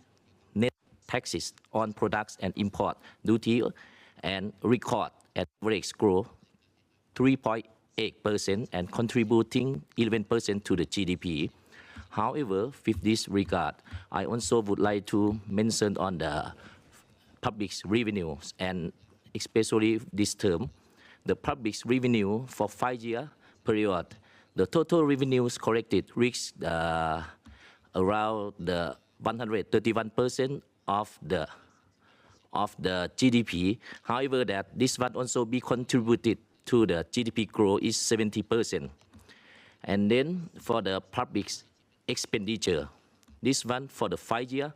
total government expenditure is estimated and exceed the target by 176%, equivalent the 70.5% of GDP. For the budget, for the budget here, budget problem here, the effort have been undertaken to address public debt, particularly through the renegotiation of capital and interest term of external debt with bilateral creditor to improve repayment condition. Additionally, the government has mobilized financing from the various sources to ensure timely debt services. จากนี้ข้าพเจ้าจะขอเว้าเป็นภาษาลาวโดยเฉพาะการจัดเก็บรายรับเนาะทั้งเบิดโดยเฉพาะและแม่นข้าพเจ้ามีสถิติสิขอรายงานคณะกรรมการนับแต่วันที่1เดือน1ปี2025ฮอดเดือน9 2025นี่เนาะแผนปีเนาะอันนี้แหละแม่นรายรับก็ประมาณทั้งเบิดเนี่ยมีอยู่ 68,100 ตื้อกีบเนาะเนี่ยโอเคเนาะ 1,000 ตื้อกีบนะก่อนกำไรเนาะโดยเฉพาะเป็น corporate tax นี่จะมีอยู่ 8,900 ตื้อกีบเนาะตัวนี้นี่บัดนี้รายจ่ายงบประมาณเนาะตัวนี้นี่รายจ่ายงบประมาณจะแม่นทั้งเบิดสิมีจะโอเคเอาขอบใจ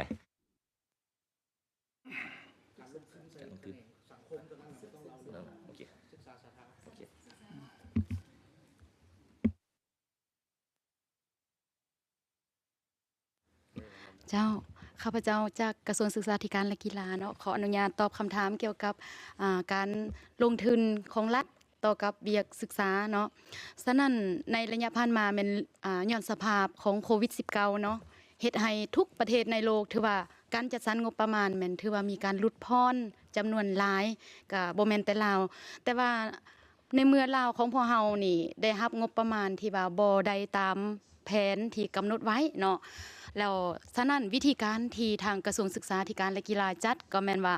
จัดเลี้ยงบุริมสิทธิ์เวียกเนาะเวียกที่ว่าทางศึกษาของพวกเฮามีความจำเป็นเนาะเวียกจุดซุ้มและหีบด่วนแม่นถือว่าพวกเฮาได้มาซุ้มใส่แก่ปัญหาดังกล่าวเนาะอันนี้มันเพื่อว่าป้องกันเวียกดังกล่าวบ่ให้ออกนอกกรอบไปไกลเนาะจะขอบใจ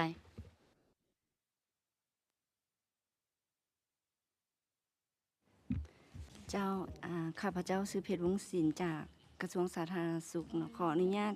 ประกอบความเห็นต่อกับการจัดสรรงบประมาณของรัฐบาลที่ได้ลงทุนใส่แขนงสาธารณะในแต่ละปีซึ่งว่าแน่นอนในแต่ละปีแขนงการวัฒนธรรมสังคมเนาะเป็นต้นศึกษาสาธารณะพวกเราได้รับงบประมาณเนาะจากรัฐบาลซึ่งว่าล่าสุดในปี 2025 นี่สาธารณะก็ได้รับอยู่ในระดับเฉลี่ยประมาณ 7% ของรายจ่ายทั้งหมดของรัฐบาลเนาะถ้าเป็นมูลค่าก็อยู่ประมาณ2,500 กว่าตื้อกีบเนาะอันนี้แม่นขออนุญาตประกอบคำเห็นโดยย่อเจ้าขอบใจ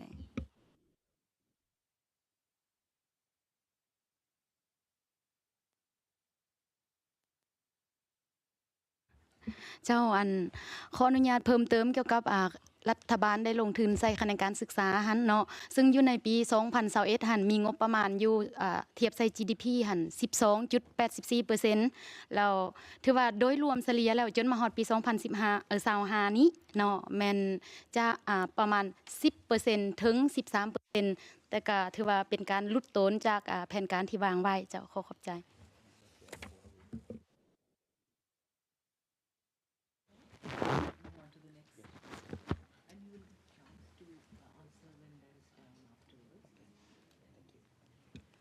Thank you, distinguished delegation, for responding to the follow-up questions that were raised. We will now move on to the next cluster, and I will request Ms. Juyong Lee, cluster leader for cluster 2, which will deal with Articles 6, 7, 8, and 9. Ms. Lee, you have the floor, please. Thank you, Chair. Thank you, the distinguished members of the delegation, for your engagement with us.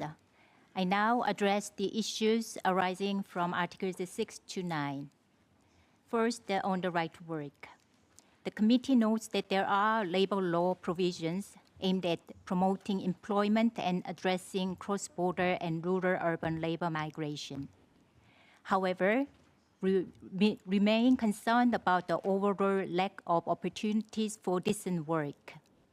Reports indicate that informal employment is predominant, with more than 80% of the total employment. Please provide information on measures taken to create decent employment opportunities, including in rural areas.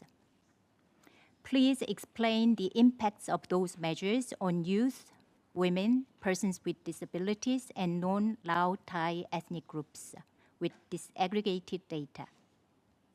What measures has the state party taken to address the underlying reasons of the migration of many young people for work abroad,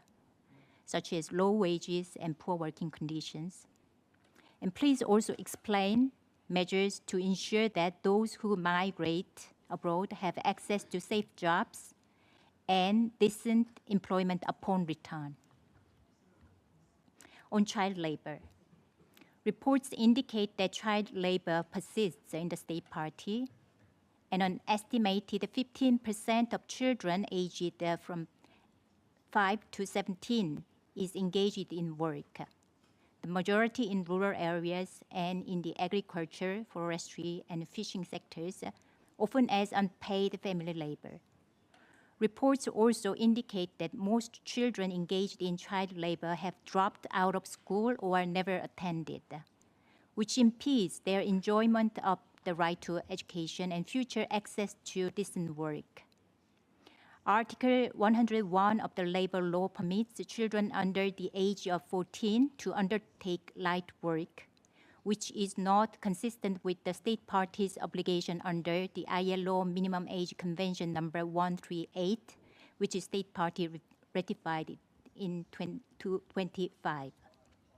What measures has the state party taken to amend the legal framework to bring the minimum age of admission to employment in line with the ILO Convention number 138? What measures has the state party adopted to ensure that child labor, in particular its worst forms, is effectively prevented and sanctioned? What measures has the state party taken to address the root causes of child labor, including measures to support families so that children can go to or remain in school instead of engaging in labor? Now move to the right to just and favorable conditions of work. In its replies to the list of issues, paragraph 30, the state party indicates that the law on labor provides essential labor protection for both formal and informal workers. However, the committee is concerned that the predominance of informal employment in the state party leaves the majority of workers outside effective labor law protections. In this regard, could you please explain specific measures adopted to ensure that all workers, including those in informal economy, are covered in law and in practice, including with regard to minimum age, working time, paid leave, occupational safety and health, protection from harassment and violence, and access to remedies? Please also provide information on the measurable impacts of those measures. State party, in its replies to the list of issues, paragraph 25 indicated recent adjustments to the statutory minimum wage. We remain, however, concerned that the minimum wage does not ensure a decent standard of living, given high inflation and the depreciation of the local currency in recent years. Please explain the methodology used to set and adjust the minimum wage and the concrete measures the state party has taken to ensure minimum wage is regularly adjusted in line with the cost of living in real terms. Please also explain the measures the state party has taken to progressively extend minimum wage protection to workers in the informal economy. The committee is concerned about the reports about exploitative practices such as forced labor and human trafficking in special economic zones.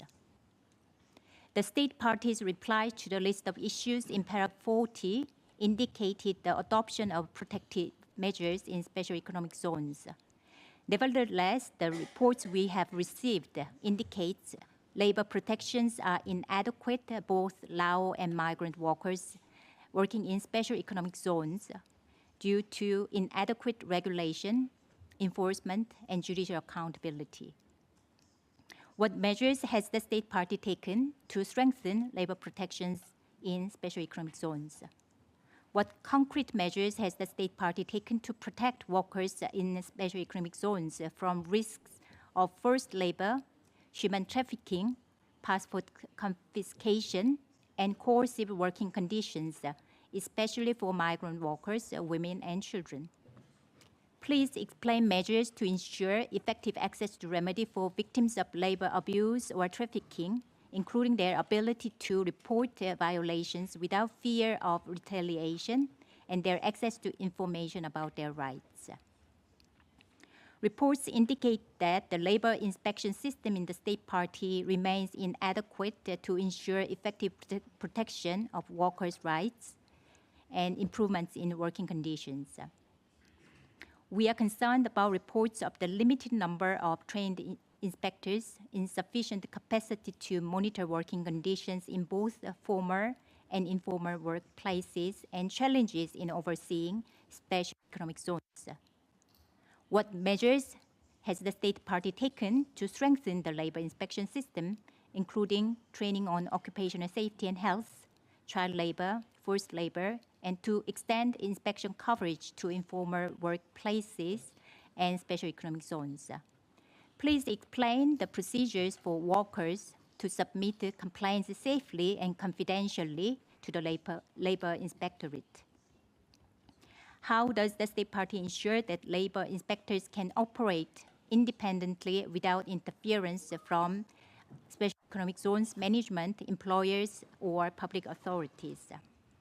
Now, trade union rights. Reports indicate that the right to form and join trade union remains severely restricted in law and in practice. Most unions are affiliated with the Lao Federation of Unions, and there is no genuine possibility to form independent trade unions. How does the state party ensure that workers can freely establish and join independent trade unions of their choice, including outside of the Lao Federation of Trade Unions? What measures has the state party taken to ensure effective protection for workers from reprisals, sanctions, or dismissals for attempting to exercise their trade union rights? Now move to the right to Social Security. We are concerned that Social Security coverage remains very limited. Data shows that only 15.5% of the population, primarily civil servants and formal sector employees, were covered in 2023. The vast majority, more than 80% of the population, have no access to Social Security. We were not able to find information on social assistance for people in poverty, including those in rural areas, ethnic minorities, and indigenous peoples.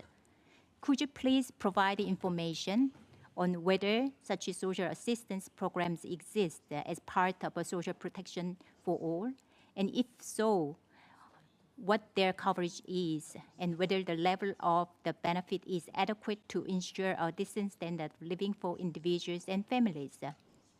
What concrete steps has the state party taken to expand the social security coverage to informal, agricultural, and domestic workers? I have a few remaining questions, but then I will use the follow-up time. Thank you very much for your attention. Thank you. Thank you, Ms. Lee, for your kind consideration. You can, of course, pose questions during follow-up, and we will just take a 5-minute break for the delegation to organize their work and be back exactly in 5 minutes. Thank you.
Can I call the meeting to order, please? Your Excellency, I invite you and your delegation to please respond to questions that have been posed by Ms. Lee, Cluster Leader for Cluster 2. You have the floor.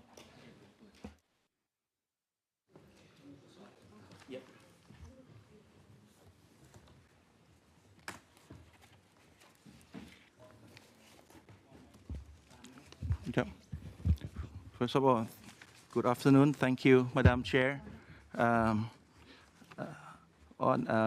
Ladies and gentlemen,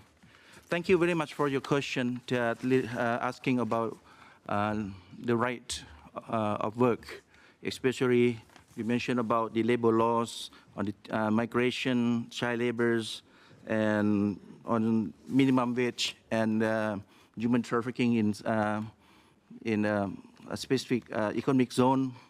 and also about talking about the labor inspection. So let me try to combine. The first, I will tackle the implementation of labor law of Lao, especially the issue arising in here is about the issue of formal and informal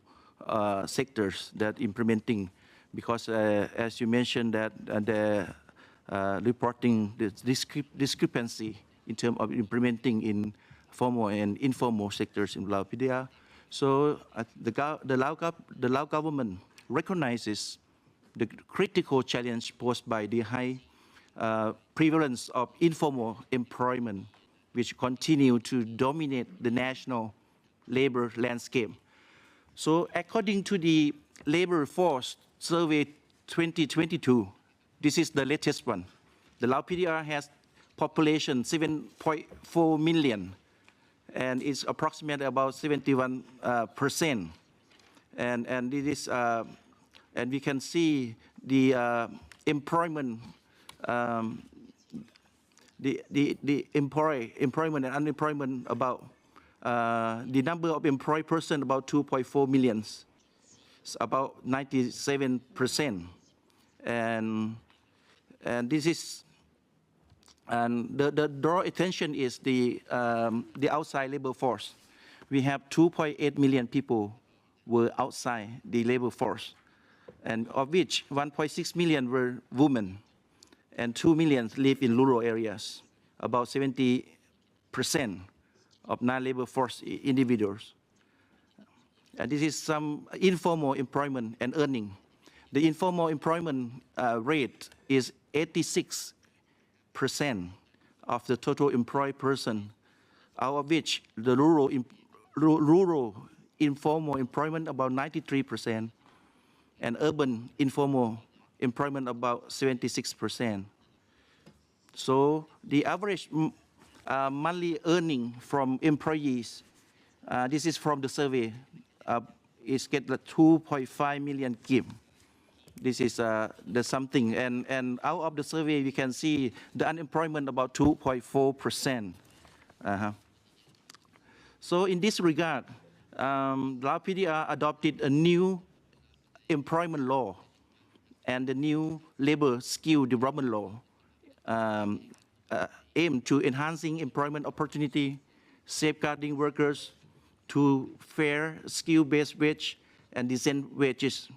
In addition, the Lao Skill Development Law also requires all employment units to conduct a skill testing certificate and setting the fair skill-based compensation. Additionally, we also evaluated the National Social Protection Strategy with, from 2021-2025, and we're planning for the second phase of the strategy from 26 to 2030, guided by 2030 vision that ensure provision the basic social protection services through equitable, adequate, effective, and sustainable manner, in which including the health insurance, social security, and social welfare. In addition to that, we, in the legal reform, we also underway to strengthen the enforcement of the labor law, which adopted 2013, which provided the framework for regulating employment relation and protecting the worker right. So we projected that next year we are going to implementing the revision of implementation of labor law. In addition, the government also investing in vocational training and employment services in informal workers and focusing on the gender equity and inclusion. This is in line with ILO Convention number 111 on non-discrimination and number 122 on the employment policy, and including number 189 on domestic workers. So this is in overall how we are implementing the labor laws and how to balancing the formal and informal sectors of labor management in Lao PDR. So the Lao PDR encourage we try to make a transition from informal to the formal sectors by encouraging providing the skill development and also encouraging the entrepreneurship and also the and encouraging those informal sectors to attend the social protection, especially the social insurance, as much as we can. We have a program actually on the self-employ or self-volunteer program for social security for the informal workers. So I think that we could be increase the numbers of this. And in addition to that, according to implementation, we're working closely with Ministry of Agriculture, and we try to working with the local farmers by encouraging them to working as cooperative and use a cooperative as a guarantees to enter the social security scheme for them. So they ensure that they can benefit from the social securities scheme that the government have provided. And this is some real example that we are implementing. And the other relation to the minimum wage determination, and you have explaining about the increasing inflation and keeping the rising the cost of living. So what are the plans and to address the issue and supporting workers? So regarding to this, we recognize that the adequacy of minimum wage is central for labor protection and the social equity. So minimum wage in Laos has been adjusted periodically to reflect the inflation pressure and economic condition. However, the previous minimum wage we set at 1.6 million Lao kip per month. That proved insufficient to meet the rising cost of living, particularly for the low-income workers and in the vulnerable employment. In response, the government and especially Ministry of Labor and Social Welfare issued the notice number 3534 on September 2024, announcing a significant increase in the national minimum wage from 1.6 million to 2.5 million Lao kip per month. This is effective from the October 2024, and this adjustment represents a 56 increase in the substantial wage revision in over the decade. So it reflects that the government commitment to strengthen the income security, reducing poverty among the wage owner, especially informal and the low-skilled sectors. But this mechanism is procedure determine the minimum wage in Laos. First, we have set up the technical team and assign the tasks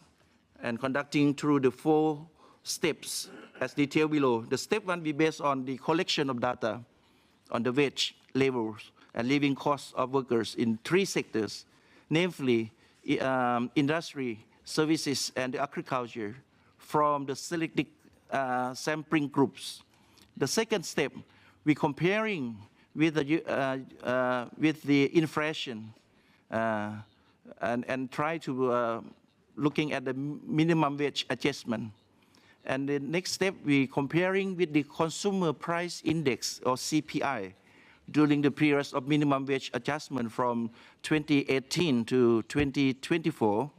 And the last step, and finally, we comparison with inflation rate during the periods of minimum wage adjustment. So then the result of technical review has been submitted to the National Tripartite Committee. And the Tripartite Committee mechanism bring together the government, employers, and the workers' representatives, and has been institutionalized to ensure that decision on wage adjustment reflect both economic realities and the social needs. Next, the government is enhancing enforcement mechanism to ensure compliance with minimum wage law, including capacity building for labor inspectors and awareness campaign to inform workers of their rights. So this policy change is part of the government's broader strategy to improve the standard of living and support economic well-being of the workers across all sectors. Although the new wage level remains lower than neighboring countries, but it represents a positive steps forward, aligning wage with the regional standard. And also, we looking at addressing the economic reality faced by Lao workers. But in other side of the tripartite, we have to looking at the business and investors operating in Lao PDR. This wage increase may have implication on the operating costs, labor management, and overall business strategy. So we recommend that the company review their labor policy to assess the potential impact of this increase on the wage structure. And at the same time, the wage adjustment mechanism in Lao PDR, in the long run, we're going to review the labor law on number 43 on issue 2013 to enhance the wage setting transparency, enforcement capacity, and alignment with international labor standard. This is an overview of the minimum wage determination and how the process via consultation and the mechanism that we're implementing in Lao PDR. And also, I would like to address about the protecting migrant workers, especially on the migrant worker working in the other countries. So the government of Laos apply along the labor law. We have ministerial decision on the permission of foreign employee working in Laos. And also we have the Article 8, the rights of foreign employee are legally entitled. But at the same time, for the Lao migrant worker working in the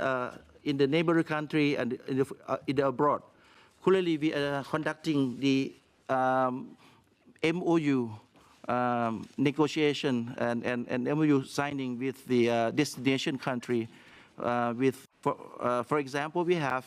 MOU with Thailand, with South Korea, with Japan, and all of it we try to make documented migrant workers to working in the target destination country. So this is something we protection, and we encourage the worker to work as documented workers in abroad, in neighbor country. So this is some overall pictures about, and I'd like to tackle also on the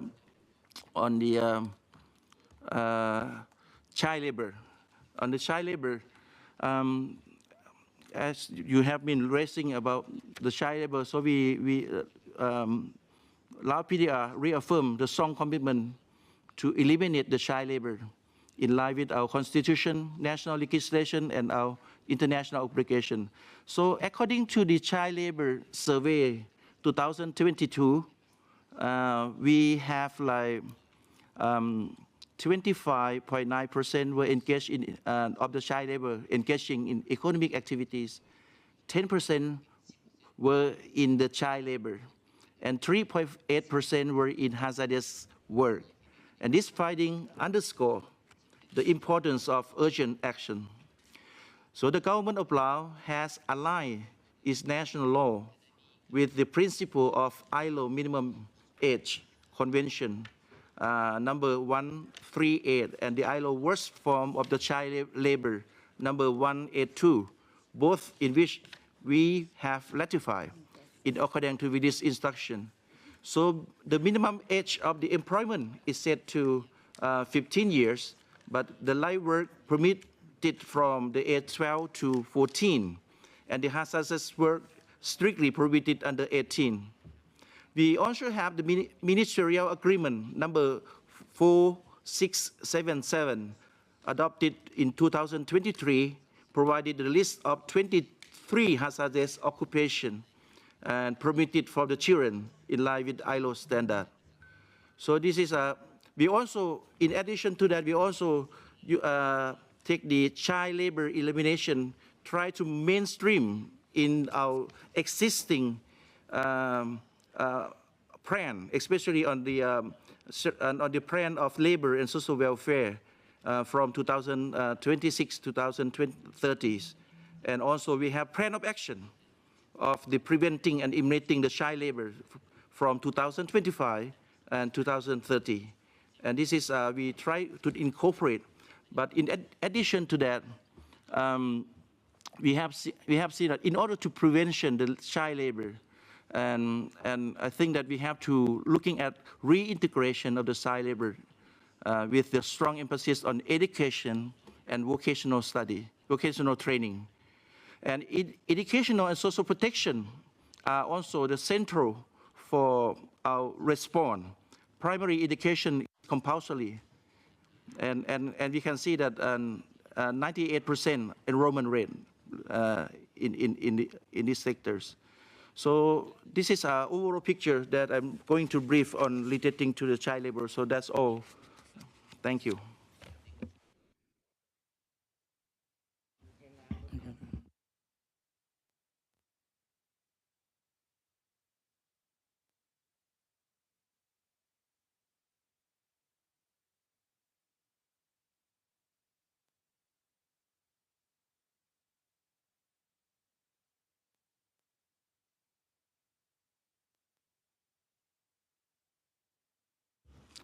Yeah, thank you. Relating to the labor inspection, so I think we have set up the labor inspection systems in the country. We have established the national labor inspection in the central level and also in the provincial level. And currently, we have appointing 153 labor inspection throughout the country, in order to tackle, inspect the labor standards in each provinces and in each specific economic zone. And the procedure, I think we have clear procedures, and we have ministerial decision on how we are going to inspection. We have LICRA inspection, we have urgent inspection regarding to the request. And so we have also received some kind of requests for inspection, and for in particular inspection, we have an assignment the task force, and we go to directly to the tackle the task. So throughout, but we have the numbers, the statistics on how many cases that we have been tackled, and how many. But majority of the labor inspection, we try to come up with the compromise basis, and I think 80% have been solving the problem under the dispute committee, and only 10 or 15% are sent to the court for decision. So this is some overall picture about the labor inspection in the country. Thank you.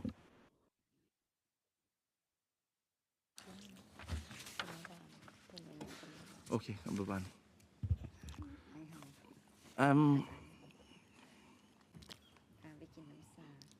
In regarding to the trade union, okay, this is a very important question that you have been raised. So in terms of trade union related to the ILO Convention on the C98 and also 87 regarding to the freedom association and also the and collective bargaining. So in this issue, our legislative framework, especially the laws on the labor management, we have been identified the role of the trade union. Especially, we have set up in each business unit, they have the right to appoint the representative of the laborers within the business unit, and to make a negotiation with the employers. But nevertheless, those set up the union have to be registered with the national trade union of Lao PDR to be under the legal protection. And this is something, so we have some kind of degree of the freedom association in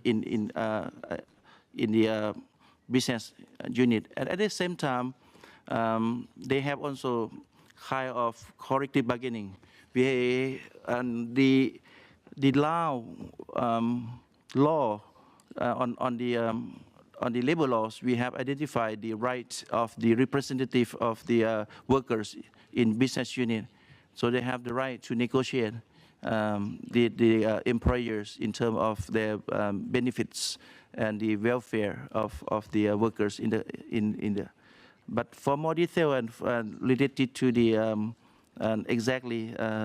article, I can be supplied in the later state. But I would like to briefing you that we have some degree of the freedoms of association and also the collective bargaining. Thank you.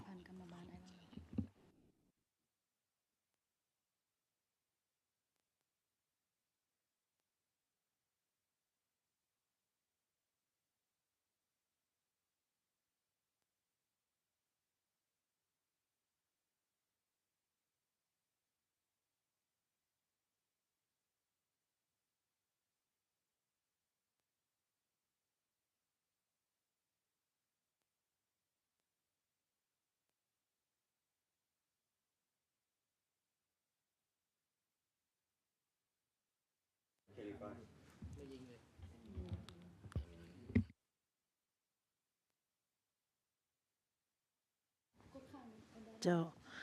ข้าพเจ้าขอให้ข้อมูลโดยเฉพาะเกี่ยวข้องกับการปกป้องช่วยเหลือผู้ถูกกล่าวหาจากการฆ่ามนุษย์เนาะโดยเฉพาะอยู่ในเขตเศรษฐกิจพิเศษฮะซึ่งว่ารัฐบาลเฮาก็ได้อันลักๆเนาะเฮาก็ได้เฮ็ดหน้าที่ในการโฆษณาเผยแพร่กฎหมายผลกระทบของการฆ่ามนุษย์ฮะโดยเฉพาะในรูปแบบต่างๆผ่านสื่อแล้วก็ลงโฆษณาอยู่ตามจุดเสี่ยงต่างๆเนาะเพื่อเป็นการป้องกันให้ความรู้แก่ผู้กลุ่มเสี่ยงต่างๆในการสามารถป้องกันตนเองบ่ให้ตกเป็นผู้ถูกกล่าวหาของการฆ่ามนุษย์และสำหรับเรื่องการปกป้องช่วยเหลือนี้โดยเฉพาะแม่นศูนย์กลางสหพันธ์มิงลาวก็แม่นได้เอาใจใส่ในการช่วยเหลือบ่ว่าจะเป็นสถานที่พักเช้าเนาะด้านการแพทย์การกฎหมายการศึกษาฝึกอบรมวิชาชีพเศรษฐกิจและก็การกลับคืนสู่ครอบครัวและสังคมคือในระยะ2021-2025เดือน8 สิงหาคม 2025นี่พวกเราก็ได้ให้การช่วยเหลือผู้ถูกกล่าวหาจากการฆ่ามนุษย์และกลุ่มเสี่ยงของการฆ่ามนุษย์นี่ได้จำนวน432คนเนาะซึ่ง นอกจากนั้นพวกเขาก็ยังได้เป็นผู้ปกป้องในการดำเนินคดีให้แก่ผู้ถูกกล่าวหาและได้เรียกร้องค่าเสียหายทั้งแพ่งค่าปกป้องจิตใจค่าแรงงานให้แก่ผู้ถูกกล่าวหานี่จำนวน27คนเนาะนอกจากนั้นก็แม่นเบื้องเจ้าหน้าที่ตำรวจก็ได้เอาใจใส่ดำเนินคดีต่อผู้กระทำผิดเนาะสถานการค้ามนุษย์หั่นและก็สำหรับเบื้องศูนย์กลางสหพันธ์หญิงลาวนี่พวกเขาก็เห็นว่าปัญหานี่มันก็เกิดขึ้นอยู่ในหลายเนาะมีท่าเอียงเพิ่มขึ้นฮะจึงได้เอาใจใส่ในการขนขวยแรงทุนจากภาครัฐก็คือองค์การจัดตั้งสากลต่างๆในการขยายศูนย์ให้การช่วยเหลือผู้ถือก่อให้อยู่ขันแขวงตืมเนาะซึ่งว่าในระยะ5 ปีนี้พวกเขาก็สามารถขยายได้6แห่งเนาะก็คืออยู่ทั้งภาคอัตตปือจำปาสักสวรรณเขตบริคำทรายบ่อแก้วและหลวงน้ำท้านอกจากนั้นสำหรับการส่งเสริมการสร้างวิกฤตงานทำนี่นอกจากกลุ่มเสี่ยงหรือว่ากลุ่มที่มีความอ่อนไหวนี้เนาะพวกเขาก็ได้เอาใจใส่โดยเฉพาะแม่นเบื้องเป็นตกเป็นผู้ถือเข้าให้จากการฆ่ามนุษย์ชนหลายก็แม่นได้น้องแม่ยิงเฮาฉะนั้นศูนย์กลางสหพันธ์หญิงลาวก็ได้ประสานงานสมทบกับทุกแขนงการที่เกี่ยวข้องในการฝึกอบรมวิชาชีพให้แก่แม่หญิงเนาะบ่ว่าจะเป็นการปลูกฝังเลี้ยงสัตว์หรือว่าการเข้าถึงแรงทุนต่างๆเพื่อเฮ็ดให้เขาเจ้าสามารถสร้างรายรับแก้ไขความทุกข์ยากเนาะและก็สามารถช่วยเหลือครอบครัวของเขาเจ้าทั้งเป็นการป้องกันบ่ให้ตกเป็นมีความเสี่ยงที่จะถูกฆ่ามนุษย์หั่นในรูปแบบต่างๆและก็ปรับปรุงชีวิตการเป็นอยู่ของเขาเจ้าให้ดีขึ้นเนาะนอกจากนั้นแล้วในเบื้องการร่วมมือสากลสำหรับเวียงงานต้านฆ่ามนุษย์นี้พวกเขาก็ได้มีการร่วมมือในกรอบ2ฝ่ายก็คือลาวจีนลาวเวียดนามลาวไทยเนาะแล้วก็3ฝ่ายก็มีลาวจีนแล้วก็ลาวเวียดนามกัมพูชาเนาะและในกรอบอาเซียนแล้วก็ในกรอบภาคพื้นอื่นๆเนาะอันนี้ก็เป็นเวียกข้าพเจ้าขอให้ข้อมูลเพิ่มเติมเกี่ยวกับการปกป้องช่วยเหลือผู้ที่ก่อให้จากการฆ่ามนุษย์ขอบใจ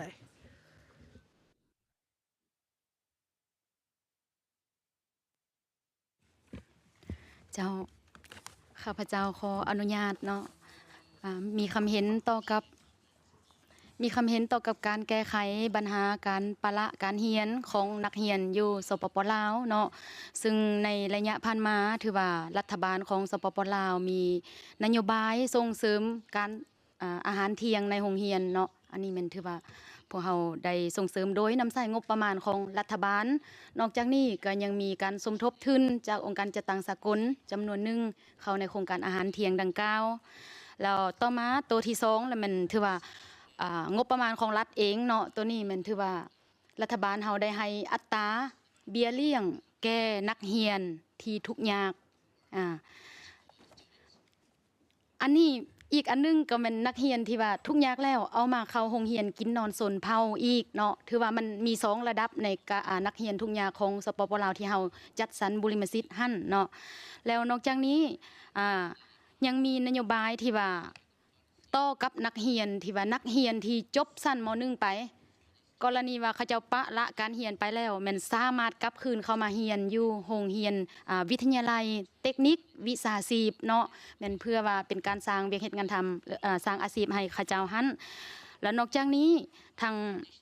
กระทรวงศึกษาธิการและกีฬาก็คือรัฐบาลของสปป.ลาวนี้ยังได้เฮ็ดหน้าที่โฆษณาเนาะ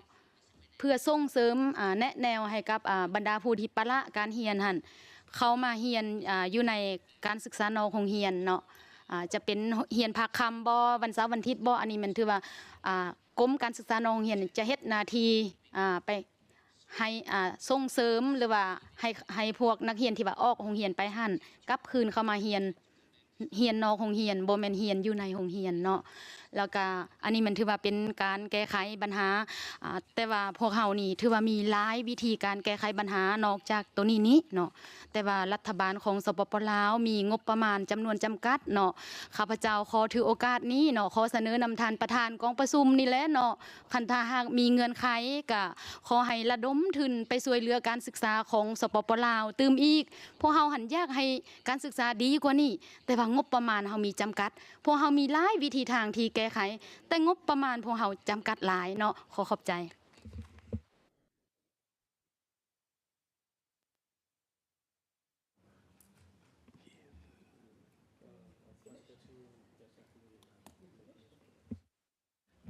Thank you, Excellency, and thank you, distinguished delegation. I think it's now time for us to take some follow-up questions, but in the interest of time, because we've just 15 minutes left, I thought it will help if you get to know from us questions on Cluster 3. It'll help you then organize your work overnight, and then we will open the floor, time permitting, to follow-up questions on Cluster 2. So, with that in mind, may I request Mr. Giuseppe Parmisano to kindly pose his questions on Cluster 3, and then thereafter, time permitting, we'll open the floor to colleagues on Cluster 2 follow-up questions. Mr. Parmisano, you have the floor, sir. Thank you. Thank you very much, Madam Chair. Firstly, I would like to extend my welcome to the delegation of the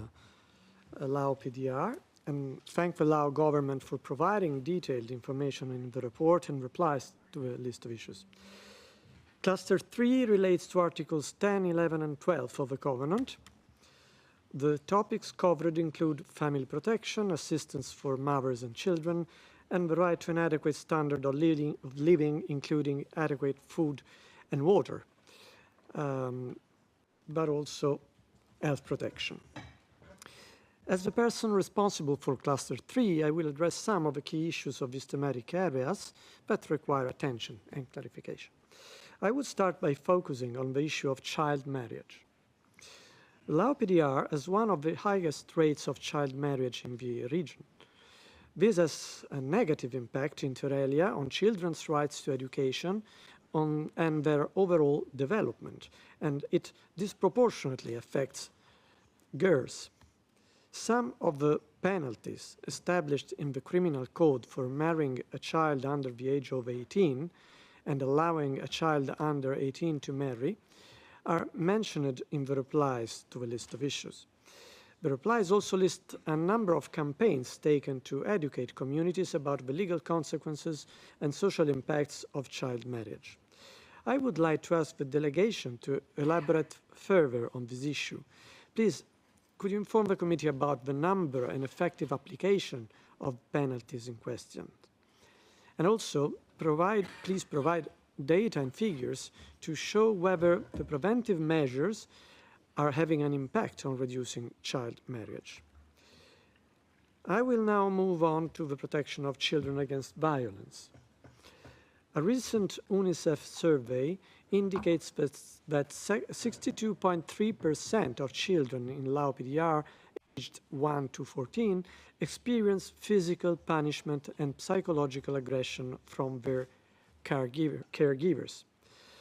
The report submitted by the government does mention a number of laws aimed at combating domestic violence, such as the law on the development and protection of women, as well as certain provisions in the penal code.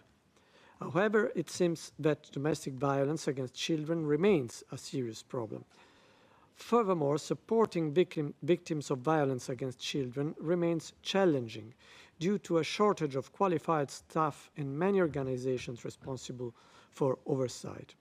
Could you please clarify what measures have been adopted to address this issue of violence against children? Are child protection measures against violence included in school curricula throughout the country? And is training provided in relevant institutions to help enforce existing child protection laws and regulations? Lastly, the committee would like more information on the protection of children and other family members who are victims of human trafficking, you mentioned this issue, or sexual exploitation, particularly in the northern provinces of Lao PDR and certain special economic zones. In this regard, I have to say, the replies to the list of issues merely mention some dedicated hotlines that provide support and guidance to victims of abuse and assist children who have experienced mistreatment. Could you please, focusing on children, could you please explain whether there are other operational services aimed at assisting victims of trafficking, children victims of trafficking or sexual exploitation, and meeting their needs across the country? Still, with regard to the protection of children, could you please inform us about programs and measures aimed at tackling worrying problems such as child malnutrition and multi-drug resistant malaria? I will now turn to the issue of an adequate standard of living, focusing particularly on nutrition and food security. Over the years, Lao PDR has taken significant steps to tackle malnutrition, achieving remarkable results. However, despite progress, malnutrition continues to disproportionately affect certain groups in rural areas, particularly in the most vulnerable provinces in the south and north of the country. Furthermore, the economic and financial crisis, coupled with an increase in the frequency and intensity of extreme weather events, has had a negative impact on food insecurity. So I would ask the delegation to indicate whether the government has adopted or intends to adopt targeted measures to enhance food security in the most vulnerable regions and rural areas. I would also like to know what steps are being taken to make the food system more resilient in face of climate change and extreme weather events. When it comes to safe drinking water and sanitation, there are still significant disparities in terms of accessibility, availability, and water quality between rural and urban areas. In this respect, the replies to the list of issues acknowledge that, and I'm quoting, while a limited number of activities were executed across various provinces, many either fell short of implementation or were not conducted as initially planned. Could you please provide updated information on the measures adopted to ensure access to safe drinking water and sanitation, particularly in informal settlements and rural areas? Could you also clarify whether the government and other authorities carry out consultations and assessment before engaging in water resource management schemes to ensure that such initiatives do not hinder local communities' access to safe water? Finally, I would like to address some issues relating to health protection and the healthcare system. In recent years, inflation in Lao PDR has risen exponentially due to the increase in the inflation rate. Keep depreciation and the rise in the cost of living. Due to all these causes, Lao PDR is currently experiencing a sharp increase in the price of essential commodities, including medicines. Consequently, the total government budget allocated for health has effectively lost half its purchasing power. Therefore, I would ask the delegation to inform the committee about the government budget allocated to health in recent years and whether this budget has increased in light of inflation and rising living costs. The Lao PDR has committed to achieving universal health coverage by 2025. The government has made significant efforts to increase the proportion of the population covered by social health protection schemes. These include the introduction of a national health insurance, NHI scheme, in 2016. By the end of 2017, this scheme was available in 17 provinces, with the exception of the Vientiane capital. In this respect, the first question is whether the NHI scheme now covers Vientiane capital, and if not, when it is planned to do so, at least for the poorest segments of the population. Secondly, a recent study shows that although financial resources for the NHI scheme have improved, some key challenges remain. These include a lack of awareness of the scheme, service gaps and accessibility issues, particularly for poor people and those in rural areas. Could you please clarify whether measures to increase awareness of the NHI scheme have been or are being taken to ensure that the entitlements of beneficiaries are clear, particularly those living in poverty and in rural areas? I still have a question about access to health care. So far, investments in health care, as well as equipment and human resources, have mainly been directed at central and provincial levels. Rural and remote areas have been largely neglected. Due to accessibility issues, people living in rural and remote areas who are also more likely to be poor are the most vulnerable. They are also likely to have the financial means to cover the cost of transport to reach health facilities or to afford to lose a day of work. As a high proportion of non-Lao Tay groups live in hard-to-reach areas, they may end up suffering disproportionately from reduced access to health care. Could the delegation indicate what measures have been or are being adopted to improve the accessibility and quality of health care in rural and remote areas, particularly with regard to hospital infrastructure, equipment, and qualified medical and health care staff? With that, I finish for the time being, and thank you for your attention. Thank you, Mr. Palmisano. We still have 4 minutes left, and I see Ms. Lee would like to ask follow-up questions. As many as you can cover in the next 4 minutes, and then tomorrow morning we'll begin with other questions as well. Ms. Lee, you have the floor. Thank you, Chair, and also thank you, distinguished members of the delegation, for information you've provided so far. I would like to ask 4